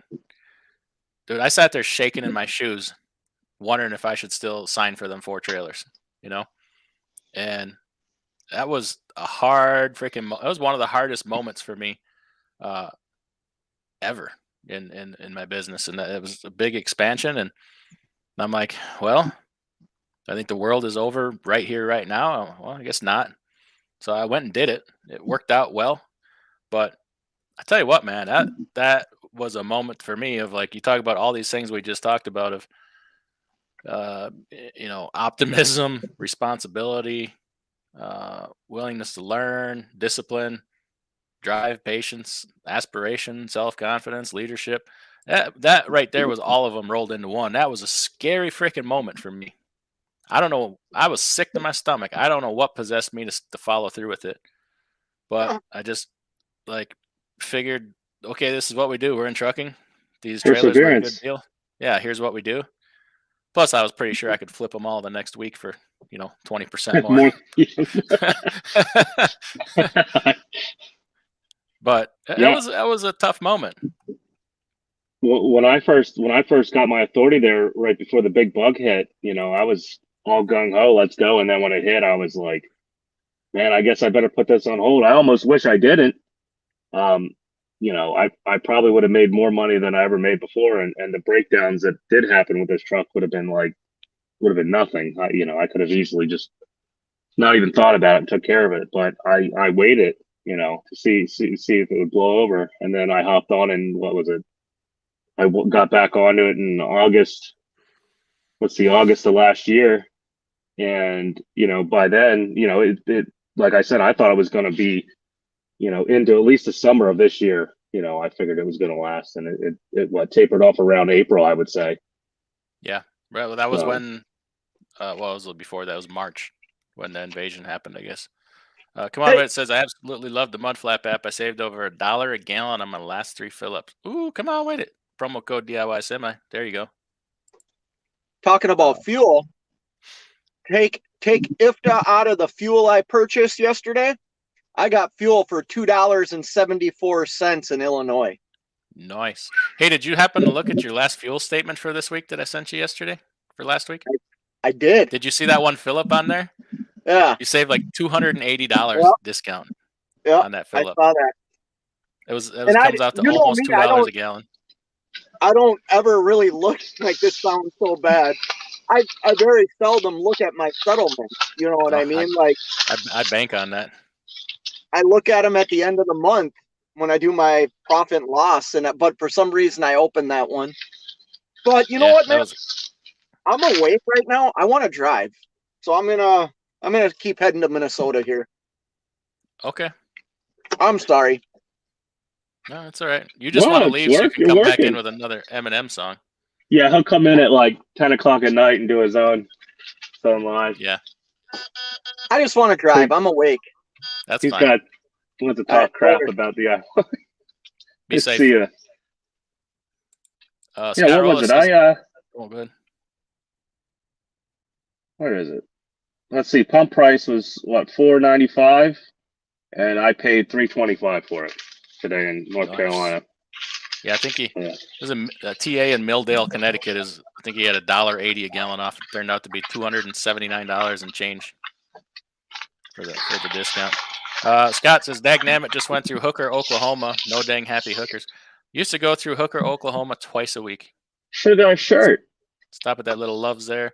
Yeah, nobody understand. I think I was into like cocaine and prostitution. I didn't want my wife to see that. She might take it the wrong way. Well, it's like Horry County, South Carolina too, right there. Beach. Yeah. Yeah. When I lived there, it was fun. Yeah, I use an Amex Gold card and earn 4 points on $1 spent on MUDFLAP. Nice. I'm scamming out here. Yeah, somebody just told me they got a card with like 3 months promotional 5% cash back. I want to say it was the Discover card. I don't remember though. Oh, here's Steve right here. Will that work with a 5% cash back travel rewards card? Yeah, as long as they don't exclude fuel, which MUDFLAP does not show on the statement as fuel. It shows it like a fuel service or a gas station service or something, I believe. My Capital One, it doesn't show as fuel either. It shows as service. Yeah. So yeah, it should. And I get cash back and I get travel points and stuff. Yeah, so. unless your credit card has a rule against it, I don't see it happening. Then yeah, because usually those big cash backs don't apply to fuel purchases. Oliver 880 says plug for football. Okay. Even when things are going good in trucking, it's still easy to feel beat down and unhappy. It is. There's always something there trying to kick you in the butt.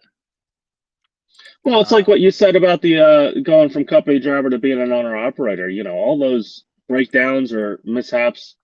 You know, when your lights go out or whatnot, you're going to be out there in the rain fixing it, not the tire guy. You know, or mobile mechanic. It's going to be you doing all that. You know, unless you want to pay $600 to have someone come out and fix your lights or whatnot. So, yeah. Sterling says it's good to see you landed on your feet. Yeah, I figured. I figured you were gone for a while. You were pretty. I think you were pretty close, weren't you? Yeah. Day to day. Like I said, I could have always pulled out of my personal savings and stuff, but I had my other boss, we had kind of an agreement what to, when enough was enough. So like I said in my last video, depending on what happened, I might not been able to give those back rubs at night, anymore for a while. So I mean, unless it was in the back row at the truck stop, Camo. Yeah. That hole in the wall. The kind you don't pay for. From your girlfriend, Bruce. Bruce. Caitlyn Jenner, says, yeah. Local company food delivery is usually pretty steady income. Well, during the lockdowns when they shut down the schools and the hospitals largely and the universities, all those places that take those deliveries from Cisco and U.S. Foods, they were hurting. They were definitely hurting. But guess what? You know how you play that scenario when Cisco is hurting and their stock gets beat down 60%. You take your free cash and you buy Cisco stock with a high dividend yield and a high growth potential when things return to normal.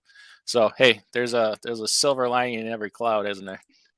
You really think that schools are going away and hospitals? No, they're not. They'll be back. It's just going to take a while. Hard work, yes. Oliver says I might have something if you're in the Milwaukee area. You talking about a back rub for jackknife? Hey, come on. I'll take some of those Milwaukee tools. Yeah. China's exports in November contracted 8.7% from a year earlier, while imports tumbled 10.6%, both missing expectations by large margins, customs data showed on Wednesday. Okay, thank you for that. See, we got the Hopefully, news. hopefully they don't Hashtag, export anything else. yeah, hashtag trucker news, hashtag Cash did it first, I did it second.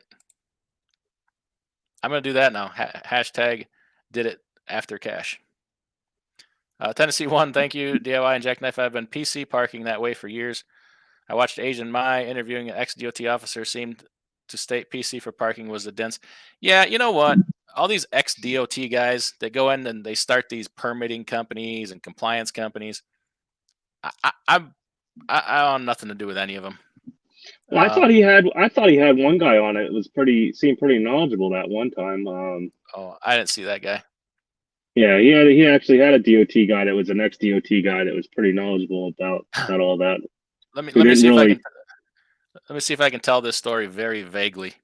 So, I used to work for a company, and at one point they brought in this new guy to be in charge of a department in the company, and he somehow in some capacity worked for the state in a position similar to like DOT officer, inspector, something like that.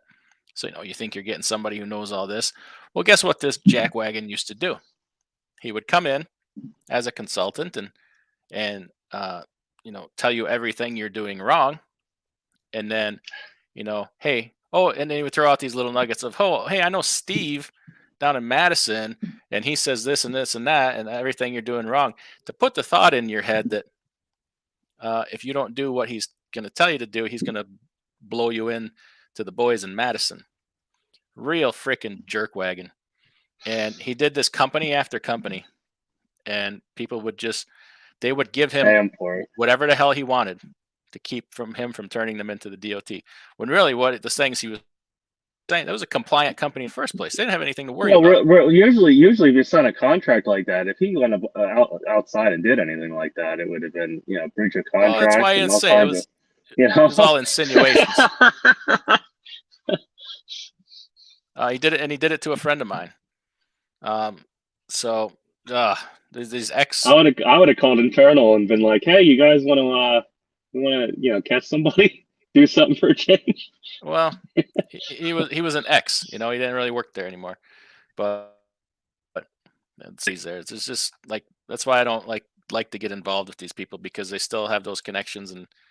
Yeah, you don't know who you have. You don't know what kind of personality they actually are, who you're dealing with. Yeah. Yeah, if they don't like you, what do you think they're gonna do?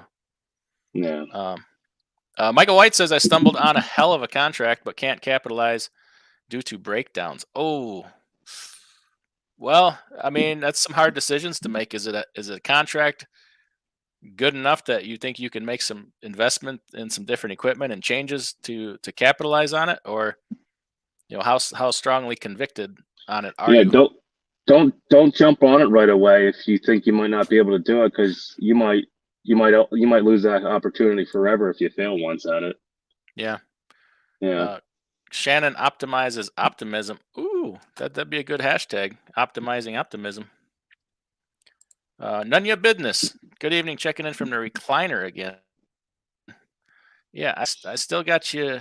I still got your number there. None of your business. We're gonna talk someday. We're gonna talk. Gary Bates question: what do I do when my first driver finishes CDL school? I don't know. Put them to work, I guess. Did your equipment ever come through? I know a lot of things you're into. Hope you have a good insurance company. Yeah. I don't have the ability to take on somebody new, but I think Gary already checked into it. So yeah, be prepared for that cost. Yeah. My freight's kind of hit the skids here in the last few days. Man, we were hot and heavy up to Thanksgiving. Hey, you're supposed to say everything's supposed to be good. Well, it's going to pick back up again. It's still coming in. I mean, I had positive vibes. Yeah, I mean, I booked one. I got them sitting here on my desk. Probably 8 loads for this week so far. I got 4 booked for next week. So I mean, it's not like it's dead, you know. I see old Joe bailed out the Teamsters. I read that just before we went live today, and He's bailing out. He's bailing out all kinds of wrong stuff lately. So. Okay, what? Sorry for the language. What pisses you off more? The fact that happened to 30. Was it 3 billion or 30 billion? Let me bring up that story. Oh, I already deleted it. I was so ticked off. I thought it was 30 billion. Yeah, probably 30 billion. What ticks you off more? 30 billion for a bailout for that, or the fact that we changed the world's greatest terrorist for some greaseball, anti-American, won't stand for the national anthem, talks about how you hate America and the Olympics. We traded like for like for that and left the U.S. Marines sit. I think my head's going to explode. I'm having a real hard time with that one. Yeah. Ain't there 2 Marines over there? 2 Marines, I think it is, ain't it? They're only talking about the one, so if there's another one, I don't know. And to be honest, I'll be straight up. I didn't know he was there until this happened. I remember he's been in there. He's been in there since I think 17 Obama. or 18. And I remember it too. And they pretty much did the same thing. Kind of were like, no. That is a treasonous offense. If you ask me. Makes you really want to sign up and join, the military and know that your company's gonna, your country's gonna stand right behind you and work really hard to get you if they, if you get caught. I don't know how anybody can defend that. I just imagine if we ever have a next like decent conflict, like let's say Afghanistan or not, I just imagine like the actual soldiers being on the ground and the helicopters leaving while they're still there. That's what I can see. You mean like we did in Afghanistan? Well, Afghanistan, we did take most of our soldiers with us. We left some of our civilians, but at least we took some soldiers. But next time we'll just leave. We won't even take them. I don't know how anybody doesn't. You can't be so. How can you be associated with that? I just don't understand. I just don't understand. Well, but we take care of our military, right? Yeah. DIY, if you ever get lonely on a live stream, I'll jump in anytime. I accept no responsibility if everyone leaves at once. So you want to come on right now, Don? I was gonna say the way that sentence started out, and I was like, is this gonna stay PG-13 here? Don's an all right guy. Don, well, I won't give away his whole story. He recently made some changes in his business that have paid off. I was trying to get a guy. I forget their name of their channel. I feel really bad because I just didn't think about it until now. But he's with Prime, and he said that right now doing lease purchase over there is, that freight even over at Prime is kind of dwindled off. They're having problems keeping guys moving. Oh, okay. So I have some insight on that. I talked to a guy who talks to a guy at Prime all the time. He talked to him today or yesterday. And he says the reason they're short on the load board right now is because they're out scrambling. 86% of their drivers, they're scrambling to try to position them to get home for Christmas right now. So everything's staying internal in the company, and anything that gets pushed out to the load board is the rate is cut. So apparently that's what Prime's stance is on it for the moment. Don, I sent you a link if you want to participate in this. Boonsters, don't forget 10% for the big guy. Well, 10% of what? I get 10%. Well, so are we even talking about real money anymore? I was referring to a boot in the ass. Yeah. Truck prices are plummeting hard. They got a ways to go, man. I believe. He might like that. Yeah. He likes that butt play. All right, enough of that. I like having a YouTube channel. I like being well, that's why I don't have that back there anymore. Or I think that's been bothering my YouTube channel. So I like being upright and mobile. Yeah. Sterling wishing everybody Merry Christmas. Walmart is putting up Valentine's decorations this weekend. You got to be kidding me. It isn't even Christmas. You can't bail out on Christmas. What they gave up on Christmas? Yeah. Wait, did you hear they got rid of layaway over at Walmart? No more layaway. Well, I mean, credit cards exist now. Like, why is it Walmart's job to Well, not everybody finance? gets credit cards. Though. No, but like Walmart doesn't need to be in the finance business, right? It's like title pawn, basically. Well, right now people are just kind of taking what they want from them anyway. So I just read an article saying they're going to exactly. close some stores. Yeah. So Yeah, Nevada. hey, I feel like Nevada. the disproportionate price of fuel was also a late response to help rein in the high shipping costs. Well, the war triggered it. It was the triggering catalyst because it was kind of overnight there for a second. Wallace Ober says, "Look, all nothing is guaranteed." You got that right. Come on with it. Says DIY, take a page out of my book and don't worry about things you can't control.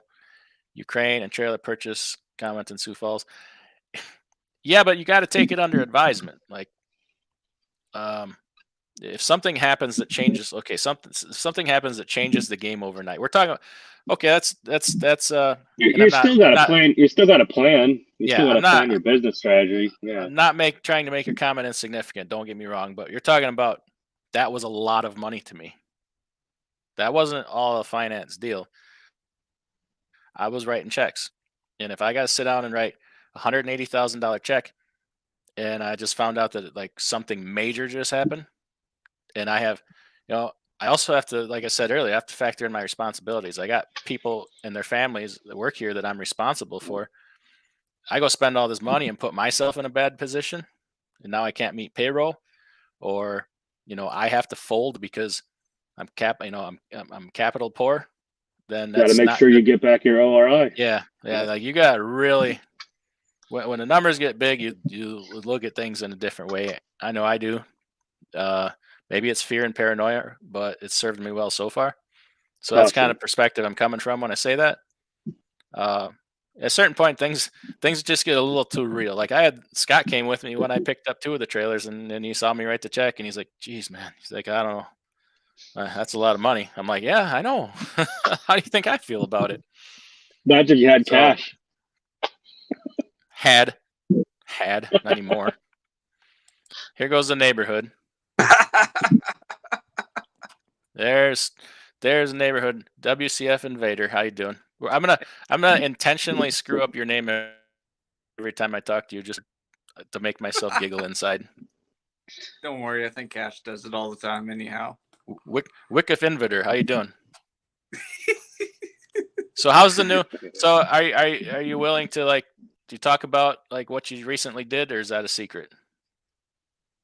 I just took on Snorlord as my dispatcher, and basically the way we got it worked, he kind of feels bad because a lot of times we got it worked out to where during the day he's looking for loads for me, and then at night I'll look for loads if he couldn't find any. And a lot of times if I'm getting loaded or unloaded, I'll send him a screenshot because I don't want to take it away from him, if that makes sense.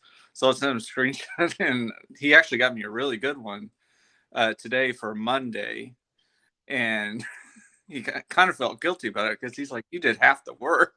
And yet, don't be unfair to work him. That's what you're paying him for, right? Yeah, I told him, I was like, "Dude, you're doing a lot more than you realize for me. Even though you think it's just a phone call. I mean, shoot, he got me $700 for, I think it was like 220 miles. Nice. Yeah. Nice. Okay. Sometimes it's easier for them to make the phone call and do the legwork than it is for you to do it while you're on the road, or sometimes they just the mentality when the broker sees it from a company, they actually know he's a dispatcher from that company. They'll work with him a little bit better. Yeah, for sure. Yeah. Yeah. Sterling says, "I got more miles. Wishing everyone a Merry Christmas." And Walmart has put up Valentine's Day decorations this weekend. Man, I lost my spot in the chat. Wallace says, "We do until we can't, then we do what we can, then we do, period." It's too much for my bird brain to comprehend. Too much. Like just a truck driver Now I can't bring up that. Oh, we just froze up. You guys back? Yeah, I heard you the whole time. Oh, he froze up. I went all spinny wheel there for a second. He froze up. I think it Oh, was him. Don, you found the secret there to he getting goes. 9 miles per gallon in your truck, huh? Yes. 55 miles an hour. I'm that guy now. Oh, people are gonna hate you. Oh, they already did. I feel like I'll get ran over. I can't do it. I've tried it a few times. It's scary. Yeah.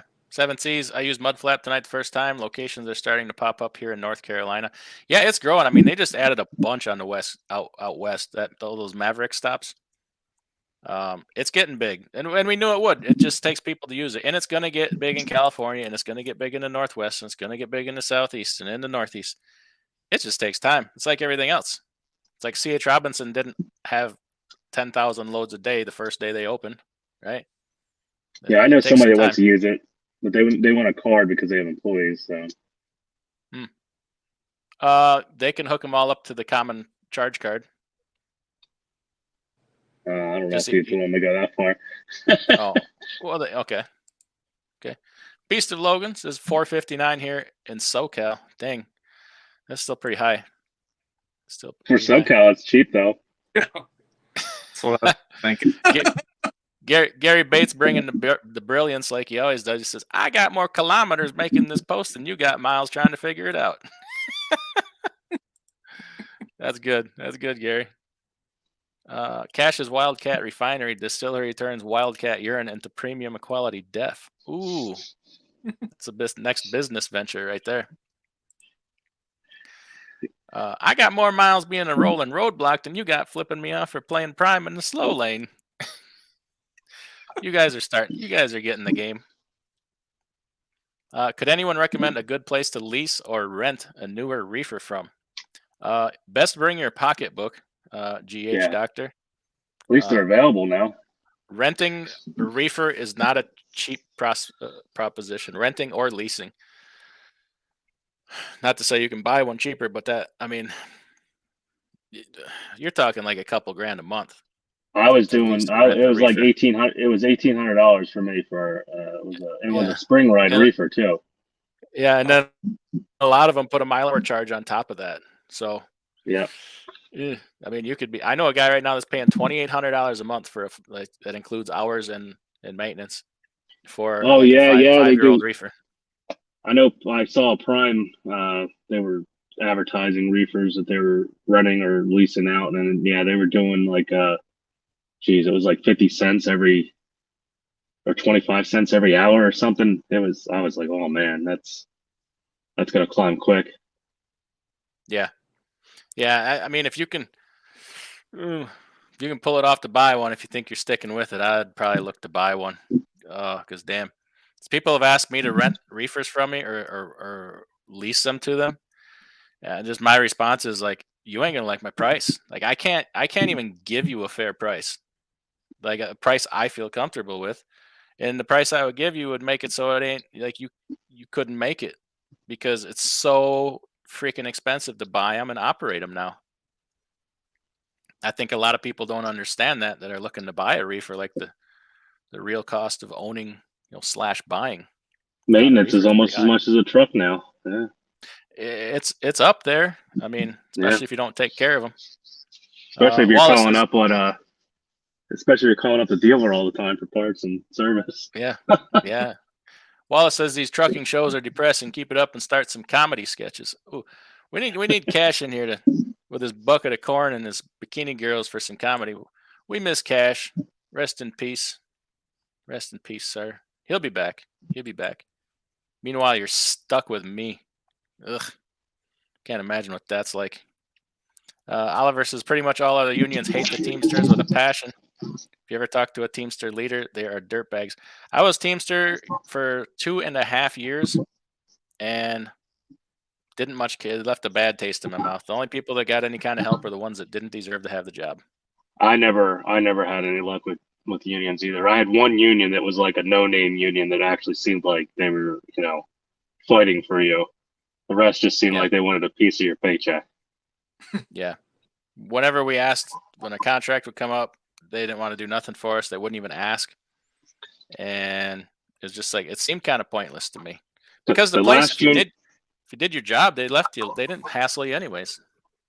The last union I had, we had a meeting at, and it was, to join and everything. I remember us standing around waiting for the rep to show up at the brand new union hall they just built. And here comes the rep. He showed up in, I don't know, it was probably like a 5-year-old Lamborghini, the rep, while we're all sitting there in like, I don't know, 10-year-old pickup trucks. And whatnot, he pulls up in a Lamborghini, the rep for the union. Yeah. That's not classy. That doesn't surprise me. My wife used to work at the post office, and she's told me all kinds of stories about that union. Mm-hmm. Yeah. Scott Roller says, I drive for Freymiller. They're selling our old 17 and 18 trailers, Great Dane, Super Seals with carrier units. There you go. GH Doctor, check with Scott there, and or look those up. That'd be a good model year to buy. Those like Great Danes hold up well. Yeah, and carrier unit's a good one also. Did Sterling get a job as a Walmart greeter? I don't know. Either stock boy or Walmart greeter. All right. Cash beat him out because he had softer hands. Okay. Maverick on MUDFLAP seems to be good when fuel is going up. The TA on my route is better with fuel is trending down. Yeah, they're probably quicker to respond to the change in the wholesale pricing. Either that or they get better wholesale pricing. Maybe they turn more volume. They've been around really long time, so. Yeah. Anel Hasakovic, I'm paying $1,400 on a 2022 Great Dane reefer. That's pretty good. Does that? I'm guessing it doesn't include hours or maybe miles. I don't know, but that's a decent price for a reefer. Whoa, a 2022? Yeah, it's brand new. He said 2022. Yeah. That's got to be purchased then. I can't imagine that's a rent payment. That's pretty decent. I was looking at $1,400 for a 2008 reefer, during April, somewhere around there last year. Mm-hmm. Come on with it. Says DIY, I think you should put polyurethane bushings in Big Orange's rear suspension springs and rear end stabilizer bars. Done, and done. I was gonna say, I heard polyurethane cracks usually over time. I did urethane bushings all the way around on that truck twice, and I'm done with it. They didn't last nearly as long as the original rubber bushings. I was really disappointed. Yeah. Oh, engine mounts on the other hand, I put the urethane in; they're just fine. The motor mounts. I had urethane ones go. Yeah, motor mounts and transmission mounts. I did urethane. They've been fine, but the rear spring bushings and the torsion bars, they wouldn't last for crap. I was really disappointed. Wonder what it is. I wonder if it's the brine or something. I don't know. I don't know. Just all that money. Where else? Oh, I put in. Okay, so I also put the carrier bearing, the polyurethane carrier bearing in. That sucker didn't last a year. Wow. I mean, the original carrier bearing lasted freaking, I don't know, forever. And then this thing goes out in a year. I'm like, that's stupid. So, I mean, those are all non-greasable bushings. So it's not like I didn't grease them or like I abused them or said. My truck self greases everything underneath. So oil leak. Yeah, I don't have no problem with rust. Yeah. Fuel. Wes Parsons says fuel on MUDFLAP at Casey's in Bethany, Missouri, $3.33. Come on, there you go. I got fuel there today. It was $3.21 earlier when I got fuel. We're gonna have a party when we start seeing like $2.50, $2.95. I'm not, because they're just going to adjust freight rates accordingly. Hope not. Hope they just leave them where they're at. But yeah, I think they've already beat us up for at least long enough. Yeah. Come on, it says cost of ownership on a refrigerated trailer: buy new and sell at a predetermined time, or buy used and run it till the wheels fall off. Probably somewhere in between there. It depends on the market fluctuation. Yeah, I'm not usually a fan of buying brand new. I like to let somebody else take that ass kicking on depreciation, at least for the first year or so, and then use it until it meets your reasonable service life. Some people won't run them past 10 years. I don't generally because I have some requirements. Some people like to run them forever, but hey, one's man's trash is another's treasure. So it's what works best for you. I don't really figure taxes into that. Some people are like, oh, I get one. I got to get a new one every so many years for the write-off. I don't run my business that way. I'm not in business to save taxes. I'm in business to make money. So whatever makes me the most money, I can manage the tax situation a dozen different ways. Let's say if you get a decent reefer, like let's say like a Great Dane or whatnot, something that holds up really well, and you run it for let's say 10 years or whatnot. Maybe you put a either a used or slightly used new reefer unit on it, run it for maybe 3 or 4 more years after that, and then turn around and sell it with low hours on it. That's all. You'll as long as your you'll get customers are on yours out board. of it. Yeah, as long as you get your customers out of it. I got a 2015 right now that I'm perfectly happy with it as much as like a 2019. It's a really good trailer with low hours. The oldest trailer I got in the fleet right now is a 2014, and then I got two 2014s. But one of them it's got a brand new floor, it's got a brand new running gear. The reefer's only got like 15,000 hours on it, and then the rest are 2015, 16, and 17s. I know somebody that what was it, a 2008? Was it 2008 or 2009 Great Dane with a Super Seal on it, and I think was it a presidential? I think he had a presidential on it, and he ended up renting a trailer for 2 or 3 weeks. Well, that one, I guess I forget what he was having done on it, but he said the duty cycle on both of them for the age difference, he thought it would be a lot, but he says that old trailer is probably keeping up just as good as the newer trailer he had, with temperatures and everything. He was surprised. He was thinking about getting rid of it, but he said maybe I'll hold in there for a little bit longer with it. Yeah, sometimes our value really decreases in the first 5 years. It's too. What are you doing? You doing all cheese and produce at 35 degrees, or are you doing ice cream and frozen stuff all the time? It's really ice cream in Nevada. Who in their right mind thought it was a good idea? Said, Las Vegas, let's build a big ice cream factory here. Who in their right freaking mind? It must sell a lot, I guess. They ship a lot of ice cream out of Las Vegas. I'm like, yeah, they do. Who in their right mind would haul it? Your reefer. What about? I'm surprised. The warehouse there. Like, can you imagine the cost on the refrigeration and the power usage and everything?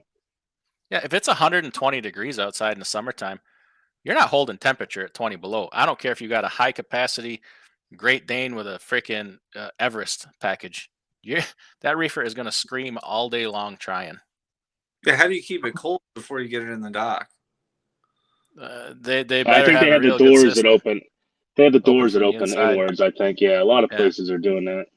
And then they better load them quick and get them doors closed before they park it. It'd be nice if they could park them under a canopy to at least keep the sun off the roof of the trailer. That would go a long ways.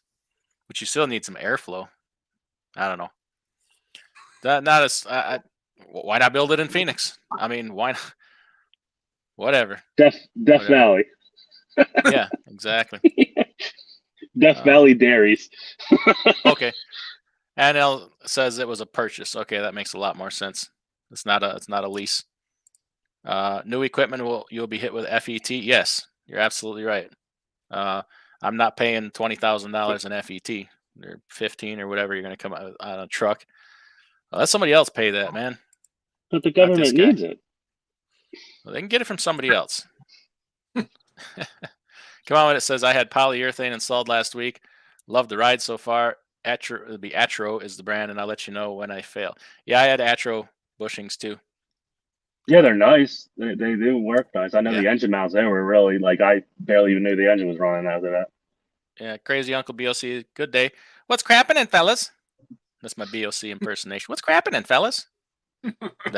Hopefully I do it justice. I don't think I can do it as good. But what's crapping in here? We're just jaw jacking and whatnot, trying to give some kind of entertainment. Brother Cash is away.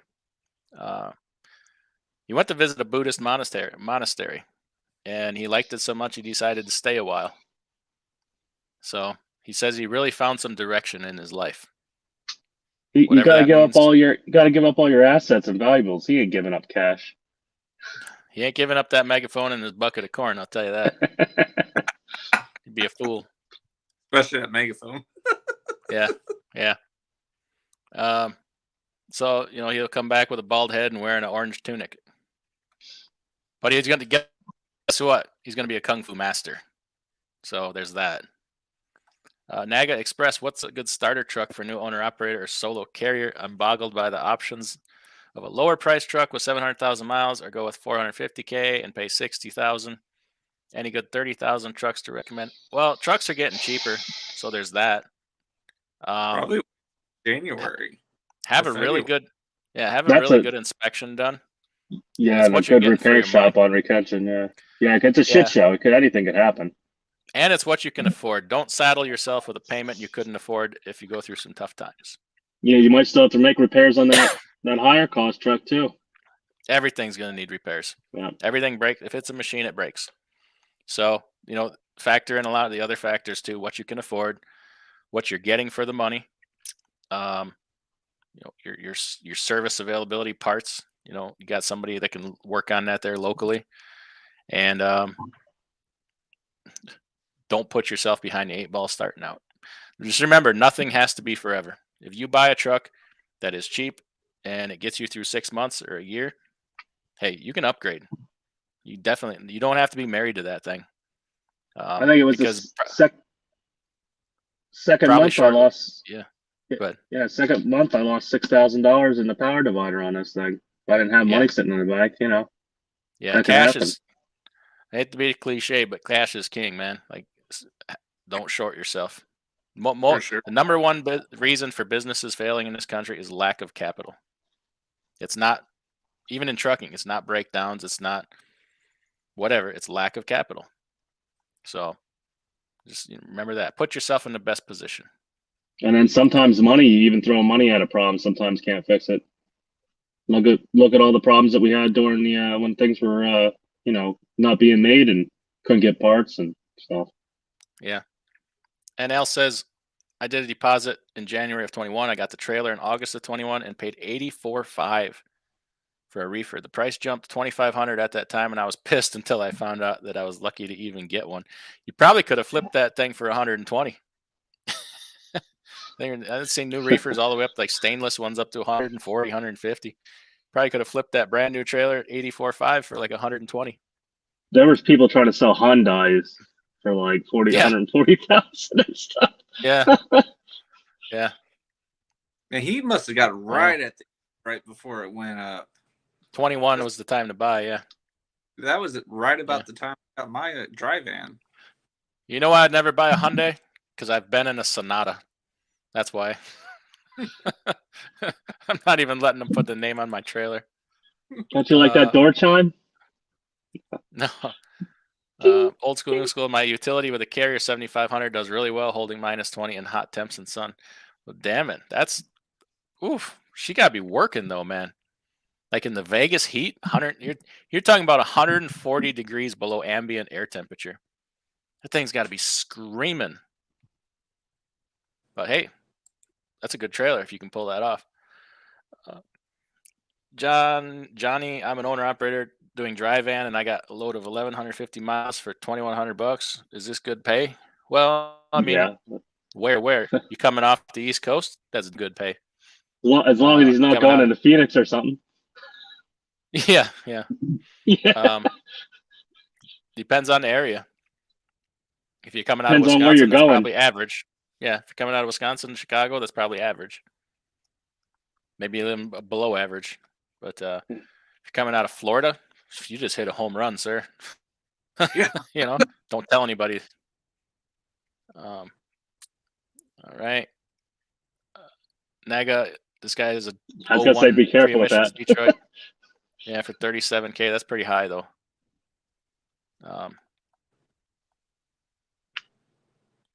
Overhaul. Yeah, maybe a huge counter that fits airtight over the trailer with a dedicated APU to knock the heat down, keep that ice cream cold in 120-degree weather. There you go. Better be an insulated one.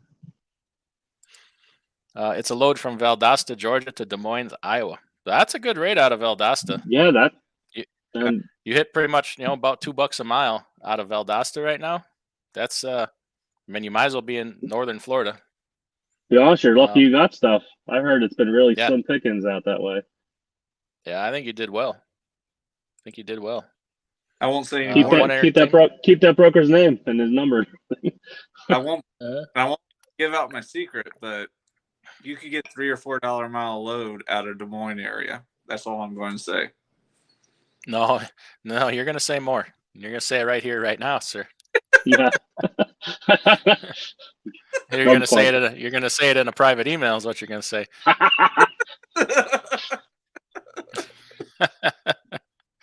You got any blackmail material? Well, if we ain't got something, we're just going to make something up. Something we're will going to do whatever it takes to get to that money. Yeah, we'll throw things at the wall until something sticks. One Entertainment says, I have a Volvo D13, 800,000 miles for sale, new transmission and radiator, 30,000. It's a lot of miles. Well, yeah, I remember when trucks like that were like 15,000. Remember, like 2 years, Volvos? 3 years, Yeah. 2 years ago. Anything like a Freightliner with 500,000 miles, 4 years old or 3 years old, used to Like be 40,000. 35,000 to $40,000. Now they're still like $68,000. Yeah, you can still find them if you look, but not privately. But if you're looking still at dealerships, they're still kind of high, some of them. Yeah. Yeah. Slaba Jr. says, just bought a utility 4,000 dry van, 50,000 brand new, 0 miles. Woof. That's Dang. pretty good. Well, that's that. Hey, they were 100,000 12 months ago. Boy, Yeah. how do you think the people are feeling that paid 100,000 for that new dry van a year ago? Yeah, I was seeing dry vans average probably 75 to 80,000. I couldn't imagine. I saw Hyundai dry vans for like 60 to 70,000 or something. Do you think anybody actually bought them for 90,000, 100,000? Did they? Yeah, Did a they sell? lot of people in Chicago. I don't know how they do it. I don't know how they continue to stay in business, but they do it. Hey, I ain't going tempted to sell mine 4 months after I bought my dry van trailer because it was brand new. You could have flipped it, probably, and made some money, huh? That's what I was thinking. I had just started all my authority and everything, but I was like, I could really flip this for at least 40 grand easy. Yeah. I think I missed a super chat here. Crackers McScallywag once again. $5. How about it, boys? Top this. Crackers is dropping that money tonight. Thank you, sir, or ma'am, whichever you are. Appreciate you. Ain't seen you in a while. Mark the Mailman. Hey, DIY, sorry I'm late. Thanks for all you do. Hauling water from Detroit over to Grand Rapids. That's a good run. That's a good run. Grand Rapids, Minnesota. Is that what you're saying? Or Grand Rapids, Michigan? They're probably both pretty. What's decent pay for a dry van per week? We talking company or owner operator? Don, that's your what you're doing right now. Dry van, owner operator, independent, own authority. What's good pay? Come on. Is it long haul or short haul? Because I do short haul principally. Make it up. Make something up. Well, my average is I shoot for 5,000 a week, and especially since I got Snorlord being my dispatcher here lately, I've been meeting it every single week, and that's pretty good. That could be pretty tough depending on your costs. What's that? Yeah, you got DIY.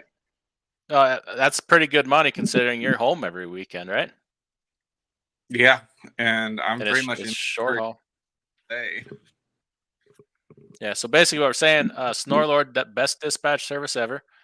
Give them a call, 1-800-SNORLORD. Use promo code DIY for 10% off your first dispatch, and you'll get 10% off, and I'll get 10% of your revenue. He doesn't know about this deal. He doesn't know about this deal. I was going to say, did you include him on that? No, I'll email him later and tell him. But first catch of checks. We probably brought him so many people tonight. We're gonna break off a little something. I'll settle for something off the dollar menu. With both feet, anyone got an older truck with a wet kit? Can be a day cab. Looking like I will need one coming up. I know a dude here that I know here both feet that has a Mack day cab for sale. I can't imagine it'll be real expensive. But if you're seriously interested, it doesn't have a wet kit, but if you can buy one, then hey, there you go. I know somebody right now with a day cab wet kit. He's doing $140 an hour hauling aggregate. Still going. As winter hasn't got that bad, so. Damn it. Scott Roll, I have 4 sets of ice cream tarps made by Thermo King for a 57-foot drop deck. Requires a fast track and good speed. All right. Anybody looking for some of them ice cream tarps? Hit up Scott. They're a little heavy. I'll be honest with you. You're going to have a hard time getting them up on the load. But hey, the plus side is if you can pull it off, get that whole thing tarped, help yourself to a little tasty treat of some ice cream. You're going to want it after you're sweating that hard. You could probably swim in it when you're done. It's now soft serve. NL says, I never cared about a brand new truck till I saw the 23 Western Star 57X. It's pretty much a Rolls Royce Cascadia. Then when I stick with my truck that's paid off. That's the way to be, man. It's the way to be, especially right now. I've heard from 2 people with a brand new Western Star. They have a lot of electrical issues, but that's not my experience. That's theirs. There's a rumor that Rolls-Royce might think about getting into the semi-truck game. Oh boy. They probably make a Can pretty you good truck. imagine? Yeah, I'll say probably going to be like $500,000. Yeah. Somebody will buy it. Now, the imagine their engines will be phenomenal. Bob Lukens, I paid $35K for an 05 Freightliner Century with $1.2 million. Recent rebuild with paperwork. Detroit 12.7 at the end of the summer when prices were starting to come down. Okay. All right. Owner operator pay. Okay. Yeah, he says, if you want to be home a lot, $5,000 a week. Yeah. www.snorelord.com. Yeah. /DIY semi. Definitely got to get in the right area. Okay. Oh, Detroit to Grand Rapids, Michigan. Okay. Short haul on it tonight. Robert B. How about that day cab Mac? Is that for sale still? We got with both feet here looking for a day cab possibly to put a wet kit on. If you got it, go to With Both Feet's channel and leave them a comment. You two can connect and talk about it all night long. Ronald says adding on a freight lift gate on a trailer would be worth the investment. Possibly. I see on the reefer game here, I see comments sometimes no lift gates. They don't want anything in the way for their dock or whatever. But I don't know about the van. You could probably provide some pretty good specialized service with that. Where would you end up delivering for I imagine when you say lift gate, I just imagine like North Jersey and like the boroughs and stuff like. That's what I start thinking about. Dollar Generals, little produce houses, flowers. If you had a reefer, I don't know.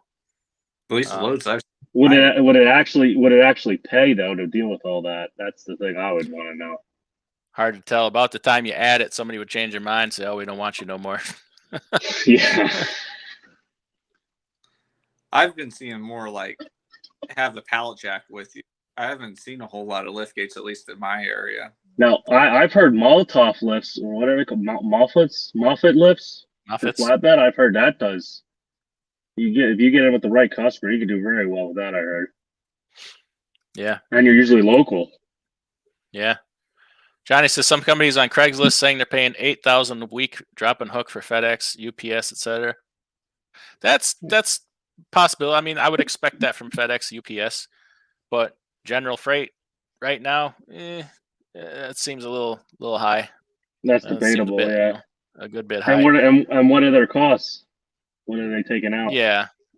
And is that, do you have to lease a truck from them at $1,800 a week and blah, blah, blah. But I would say if FedEx and UPS that 8,000 number is probably real. It's very weird. It's very weird looking at my settlement check and just seeing fuel, Yeah. That's even though. That's what most of my settlements look like. Yeah. Is that real? Yeah, we talked about that. Come on, wait. It says the biggest misconception online when speaking on revenue is that the numbers mean something. different. In most cases, there are too many variables to consider. We could speak on terms of net after all. Yeah. Yeah. And like Kevin just said, out of your settlement too, you know, gross is nothing. It's that bottom number. Cost, but then we don't know what our quarterly returns will be. You know, have somebody advising you. I just went and saw my accountant last week to get a good, you know, late year review, so I don't have any surprises. We did a mock tax return. I know right where I am at and right what I need to do to be where I want to be. I talk to mine at least twice a year. Surprises in the tax world suck. They're never good. Yeah. I need to find a new one. Mine kind of forgot about mine. Uh-oh. Yeah. Uh-oh. Like forgot about last year's or this year's? Yeah, last year. She was a little too busy. Yeah. Ooh. Yeah. Yeah. Good luck with that. Sorry about your life. Yeah. You're saying we may see you on YouTube again in 2 to 5 years? Yeah, I just gotta find the right person or right place. That's all. Yeah. Yeah, somebody you can walk in there and grab them by the neck if you need to. Yeah. Daddy Trucking FedEx is $2.50 a mile around Cincy. That sounds about right. Come on with it. Says I want my accountant to be cash is king. Let me tell you, no, you do not. Because let me tell you what, you're going to be writing. Where's all my? You're going to be writing off hookers and meth and all kinds of questionable. You might spend $10,000 on latex gloves. You know, you're going to have some sketchy deductions there. So they're not gonna. Well, they'll overlook that. Just put on the tax rate. I'll just say Hunter Biden. Oh, there you go. There you go. Well, you don't even have to file a tax return then. Probably is the Mac, not. is the Mac MP7 or a decent engine, or are we really just looking for a Detroit or a Cummins? Macs seem like nice trucks at a decent price. They're priced right, man. They really are. Can't go wrong with a Detroit. They're not. I mean, They're not all these talked are about subject, a lot. Yes, all of these are subject to model years too. Like if you're talking a Detroit, I don't want a 2004 through like 2000. Oh, yeah, EGR. Then you had DPF. Then you had the first generations of DEF. I mean, I would say 16 and up, right? Right. I was gonna say like 15, 16, but you're right, probably 16. I don't want anything between those. I definitely don't want one with just when the first EGR first came in, when it was only EGR, because the fuel mileage is gonna suck. I don't want one with the first generations of DPF. Maybe a few years after they started doing the DEF, but not the first few years of that. 04, 05 wasn't too bad because they didn't change the heads, but after I think 05 they made the heads thinner because of the EGR to keep cooler and all this other stuff, and then they really started having problems with it. Yeah, and Cummins, you know, if we're talking to N14, hey, I'm on it every day. ISX, not as much, still a good engine, but I think you just can't go wrong with an N14. Mac MP, all our trucks have the Mac MP8 in them. Great luck with them so far. Cups, that's really the only thing I think goes wrong with them. Cups and injectors, and then your water pumps and you know, your belt accessory drives. They're not too bad to do either, the cups. No. You don't have to take out two camshafts like I do to get the injectors out. $5,800 is what they got them for. And it was done in one day. So that was what, a Mac dealer too? Yep. Well, that ain't bad then. No. I paid at a Kenworth dealership like $3,800 for one injector to be put in. Yeah, my opinion on that is if you're doing one of them, you're doing them all because it's all labor. Yeah. Because you got to open it again next week to do the other one, you're really going to hate yourself. Sorry, no spell check on this chat. Okay. Ron says, ask Snorlord about CDL accountant. They are at Like Trucking promote an accountant for CDL holders. Okay. I don't know. I've not heard of that. Gas Man making an appearance. $20 super chat. Thank you. Just back from Maryland, heading to Michigan. Well, come on with it. I was going to look at a place called M7. Okay. For taxes. snowstorm coming here in the Midwest. It's already started. Southern Wisconsin here. It's rolling in. Sorry about that. Come on, when it says I have an EA, do my business taxes, an enrolled agent is an IRS designated agent. It's the brain surgeon of accountants, as far as I know. Yeah, they're good. I like a person with a lot of experience. Come on, when it says they also do my payroll. Oh, damn it! How are you supposed to rob the company blind if somebody else is doing your payroll? What's your take on that? Is for payroll? You think somebody should get like take their LLC and make it into an S corp or something and do payroll themselves, or just keep it? It depends. I mean, once you get to where you're paying taxes on a certain amount of money every year, it does like $70,000, $80,000. It does make sense to start a corporation, or to at least be taxed as a corporation. You can take your LLC and elect to be taxed as a corporation. Yeah, like S corp. Yeah, and as far as having them do it, I mean, if it depends. If you don't fool around with the corporations, like they need to be done right, or you can be in trouble. So if it's not that expensive, yeah, let somebody else do it. But if you feel like you can handle it and you're capable, then by all means. But corporations can be expensive to operate. You're going to pay a lot more money for your tax return. There's different filings that you have to do, that if you're paying an accountant to do it 4 times a year or whatever, that costs money. And you got to decide, okay, how much am I saving versus what am I spending? And weigh it all out. I mean, it's hard. It's hard to give advice on that because everybody's situation is so different. It's drastically, like, people tell me, oh, you should do this, you should do that. Well, you have no idea what I have going on outside of trucking. That's what I don't worry too much about taxes. Like, I can make it look any way I You want got to. you got tons of write-offs, especially if you got real estate and stuff. You can write off a lot. So you got to put it all together as a total package. If you have 5 different LLCs going, they all trickle down to your personal tax return. Just schedule. You have 5 different Schedule Cs. You can play them against each other. If you got a big one with a profit over here, you can make this one have a big loss, and it's not an issue. So it's so personalized. It's hard to even say generalized. Things about it. But I say a good accountant and professional is worth their price. They really are. But participate. One doesn't forget about your tax return when you. Yeah. But I like to participate on a high level with them. No, I would never just take her a box of receipts and say, you figure it out. Like, I take just 2 pages with all my totals on it, and I'm like, and we talk about every one of them. Yeah, I use QuickBooks, different ideas. Yeah, you can just print your QuickBooks out or email it to them. Yeah. So, but yeah, and are you married? Do you have kids and other dependents? And does your spouse have an income? It's just, there's just so much there. And that the nice part about S corp is that dividend income you can pay yourself, so you don't have to pay the self-employment tax. So you got to That's what I was pretty much thinking about. A reasonable salary. Now, they don't define what a reasonable salary is, other than it should be similar to other people in your industry in the same position. So if you were to pay yourself, so right now, what, about $10 an hour? If you were to pay yourself $50,000 a year in salary, I mean, that would be pretty reasonable, wouldn't it?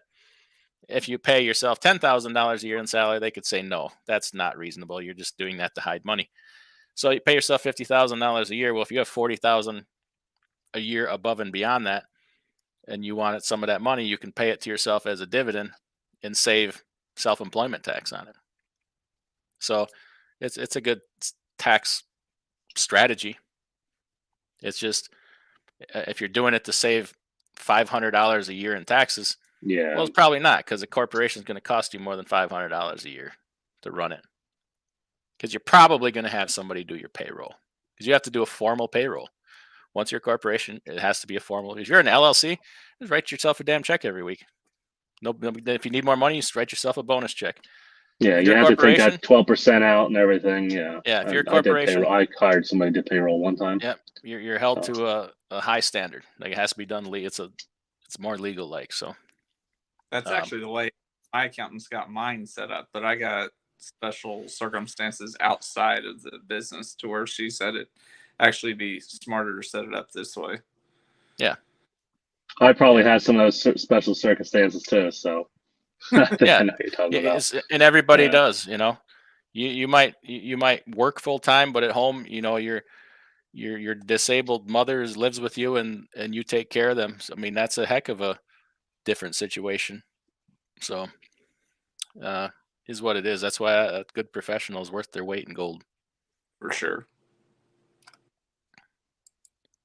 What? Oh, skip something here. I was on the phone with one of the companies today, and the guy said they only charge $500 per week for escrow, whatever that means. And when I leave the company, I'll get the money back. You got to pay $500 a week the whole time you work there. I'd say, hell no. I mean, some places have a $2,000 escrow. Maybe they take it out $500 a week for 4 Is that weeks. for a trailer or his truck or what? I don't know. $500 a week indefinitely is a big red flag, if you ask me, because they'll find any way not to give you that money back. If you're talking about, and please consider this too, if you're talking about like one of the Russian companies out of Chicago, don't do it. That's Don't do it. 26,000 A in year. a year. Yeah, if that's indefinite, I mean, but then they'll know, okay, nobody stays more than a year, so we're just going to get them for 26 grand. And then they'll be like, the truck needed Whatever. this repair, the truck needed that repair, the truck.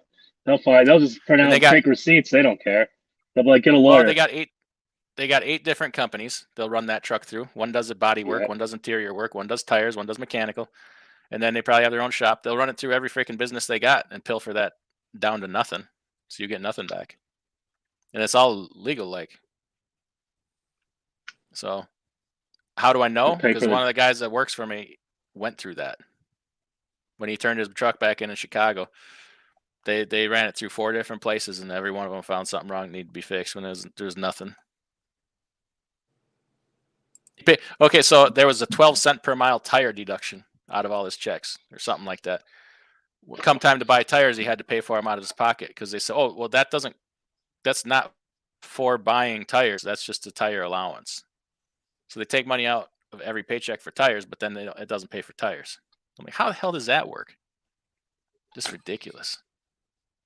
And then you get to looking them up, and it's, you know, this parent company and that parent company. Yeah, it was a Chicago deal, you know. Oh, you mean those umbrella companies like Super Egg or Waffle? Well, allegedly.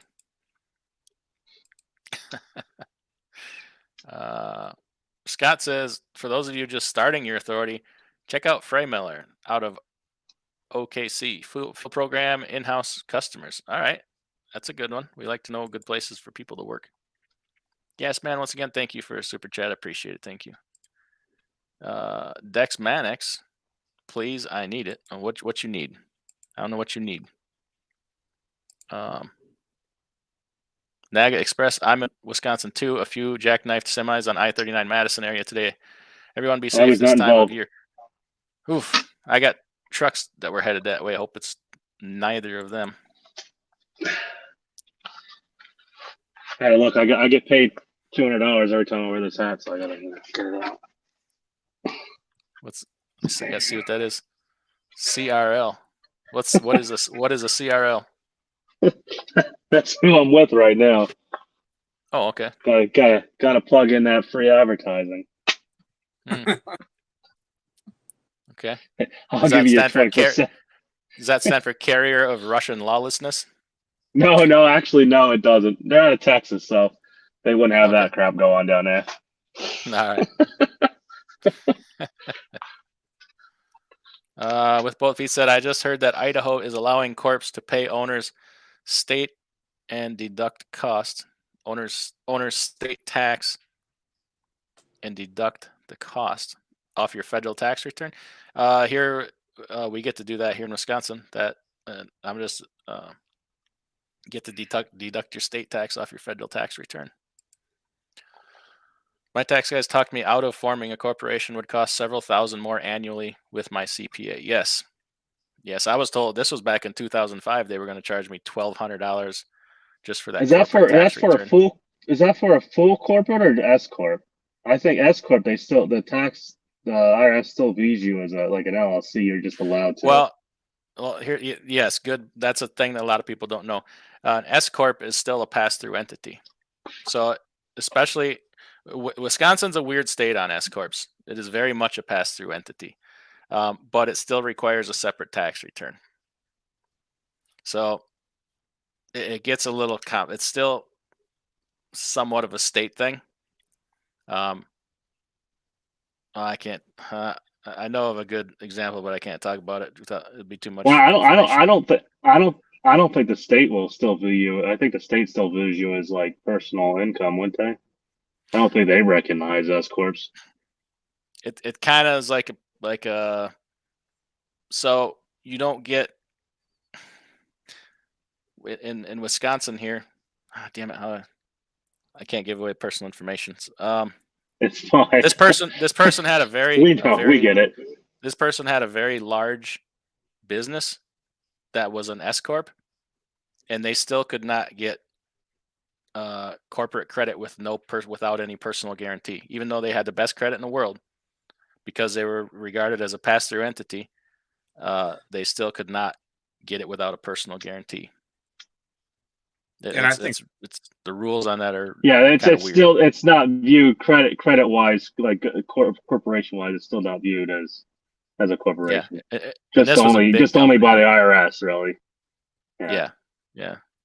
So I just wanted to do it to separate, to make it easier for, I would end up paying myself a payroll is really what would end up happening, and that would cut down on my self-employment tax. Yeah. And at a certain dollar amount, it is worth it. Like once the numbers get big enough, it is worth it. Tennessee says nothing going to end inflation except a severe recession. Real estate and construction are free falling. The feds will try to print more money, causing hyperinflation, save money, stock up, get out of debt. I can't argue with the strategy. I think that's always good advice. Like save money, stock up, and get out of debt. Like I feel like that's kind of always the right thing to do. That's all you can do is save money right now. It takes a time like this to prod a lot of people to do that. When it's kind of like the people that have been doing that for the last 100 years or 50 years, it's just how it is, and it's like I always said, everything's so volatile right now. It's hard to like make a real business plan that you think is going to follow through. Before everything was kind of you could kind of lay out the home your homework and figure out what's going to happen in the future. And now it's like every other month it might change. Yeah. Johnny says it might be a company from Chicago. The guy has a weird accent, maybe from Russia. Who knows? $500 out of $8,000 a week doesn't sound bad, but I don't know. It might be a scam or something. Well, it's not the 500 out of 8,000. It's the 500 over 26 weeks or 4 weeks. If they're guaranteeing you $8,000, that's already a scam. If they're guaranteeing you $8,000. Well, he said it was FedEx and UPS contract, like freight. So I mean, maybe. Is that actually through FedEx or contract, or is it contractor through FedEx? I'm guessing it's contracted through FedEx. Yeah, I depends if you could jump on it and see if it's good for a while, and if it ain't, then you can turn around and get out without losing your shoelaces or whatever. Sure, go ahead, try it, but $500. A lot of people don't have that luxury right now. Yeah, $500 for escrow. Well, what does that cover? Number one, and then number two, what are the other expenses? Is that like still $1,500 a week for a truck, and then a trailer, and then you pay all of this stuff too? Like that adds up. Don't figure. You're gonna have to actually read that contract. Yeah, don't figure like $8,000 a week. Well, $2,500 a week is nothing, because that $8,000 won't always be there. And then how do you take time off? You still owe that money. And besides, you can own a truck far cheaper than that. Go see if you can come there with see if you can come there with your own truck. If they tell you can't bring your own truck, I would run. Because they're just trying to make money off the truck. They don't give a damn about hauling freight. Now you said that at the other company, I had about $800 every week. If I took off, I still owed them $800. Here, I don't owe them anything if I don't run. I Yeah, owe my insurance payment at the end of the month. That's it. yeah. He asked what the owner operators make roughly. He said 8 to 10,000 a week. Van, somebody promising you that right now, I'd be really. I would say what contract is this? Is it Because it's hazmat? not spot. Do you have it's not spot escorts? freight. Well, he said FedEx or UPS earlier, didn't he? Yeah, but I mean, are you doing 10 But grand a week still. on FedEx? Maybe he was working directly through FedEx. I could see that, but after going through a contractor and everything, That's Okay. how Well, FedEx. Though. he says they'll take his truck. They get him the trailers to drop and hook. Well, hell, okay. Well, wait a minute. If you're taking your what's the truck, what escrow the hell do for? they need a 500 a Yeah. week escrow for? Yeah, When is does that mandatory for your repairs? Maybe so he doesn't break Yeah, down Johnny. and they can get it fixed. Ask him when that stops, because I mean, if we're talking about a $1,500 or $2,000 escrow, oh, that's way different. But if there's no end to that $500, then what the hell is it for? If it's your truck, Is it an insurance deductible escrow? I had that at a company, $2,500 for a deductible. yeah. If you got a bad feeling about it, don't do it. If it doesn't sound right, just don't do it. Especially ask him what the capital of Serbia is. If he knows, say, hey man, I just want to know something. I'm thinking about doing this. What's the capital of Serbia? If he says Belgrade, run, turn around, take your pocketbook and run the other direction. Like throw out. All right, man. So I'm thinking I'm going to Latvia next week. What's the best route to take to get to Estonia? Can you tell me what highway to take? If he has any idea what you're talking about, run. Let's think about mail order bride. Where's the best place to get one? I hear the Ukraine, but I used to get those emails. That's probably their 20%, maybe. But it's hard to flat rate at 20% though. That's the thing. A FedEx outside contract with Asian imports down 90%. Not good. Ooh, yeah, and wasn't FedEx furloughing? I saw something that FedEx was furloughing a bunch of drivers. So wouldn't they cut outside contractors first, or no? That's not parcel. That's freight.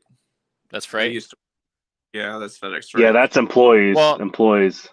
Isn't that what this guy would be doing? Is FedEx freight? No, he'd be doing ground. Yeah, ground, like ground. The packages and stuff. And I know I used to work.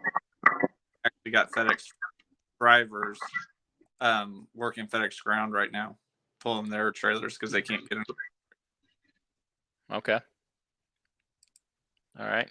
Scott says they might be hauling the L chapter bricks. I don't know what that means. I caught up on the comments. It only took 3 hours and 3 minutes. I was close to the end a few times, and then they hit me. But what time is it? 9:18. Man, I didn't think we'd make it this long. Anything else y'all want to talk about? I don't know. What's in the comments? Anybody asking for any help? I'm all the way to the end, dog. El Chapo's bricks. End of story. Oh, here's one. Old School, New School says one more. All right. There's one more comment. Well, yeah. What's that? Earlier, whenever they were talking about a starter truck, like whenever I got into this last year and got my truck, I'm thinking, oh, I'll keep it for a year or two. And then now that I'm in it, granted with the downturn, it's like, you know what? I think paid off is sounding really good right now. That's why everybody's like, what's the best kind of truck? Oh, I don't know. One that's paid for. Oh, yeah. Oh, it's a game changer, isn't it? I've already got to the point where I can't imagine much else breaking except for maybe like the engine or transmission falling out of the truck, Can I ask you something? Yeah. Why the hell did you have to say that? Because you know what happens as soon as you say that, right? Yeah. It's like famous last words. I can't imagine what else would break. Guess what? You're going to find out tomorrow. I'm getting to that point, you know. Yeah, I hear you. I hear you. Come on, what it says, if you're struggling, Google in your home area food distribution, probably better than what you're doing now and very consistent most times. Yeah, that's what I'm Maybe. doing. Pulling chicken Yeah. around. I'm hauling taters. Yep. People love their French fries. They do. What? They also love potato chips, but apparently they're not buying them. Frito-Lay don't need no more. All right, I think we're going to wrap this up. Thanks, guys, for coming in and jaw-jacking and whatnot. Good to meet you there, Don. And thank you, Jackknife. Everybody take care. Make sure to check in tomorrow, 1 o'clock Central, for Alexander Winton and Associates, talking about collecting freight bills, shady brokers, double brokering, identity theft, bad debt. I was just going to say, is that all they do is collections? They have a service called Freight Checkers. They run a rating service on. It's not like the one on DAT. I mean, you can put in, carrier 411 is kind of biased. Well, here you can go in and put in on brokers, and you can rate shippers and receivers. It's all kinds of stuff. I'm gonna go in there and dig into it deeper tonight and in the morning. They gave me some stuff to look at. So far, I'm impressed. They really are trying to make a difference. I don't know anybody else. Like, if you got some bad debt, or hey, everybody's brokers are ripping off scammers. You're not gonna learn any more about a scammer broker than you would from these guys. They got the details, man. Yeah, definitely cornered that market. Yeah, and it's time appropriate. That's why I'm kind of excited to do it, and it's cheap. So yeah, we'll talk to them tomorrow. So everybody have a great night, and we will catch y'all later. Have a good night, DIY. See you. DIY.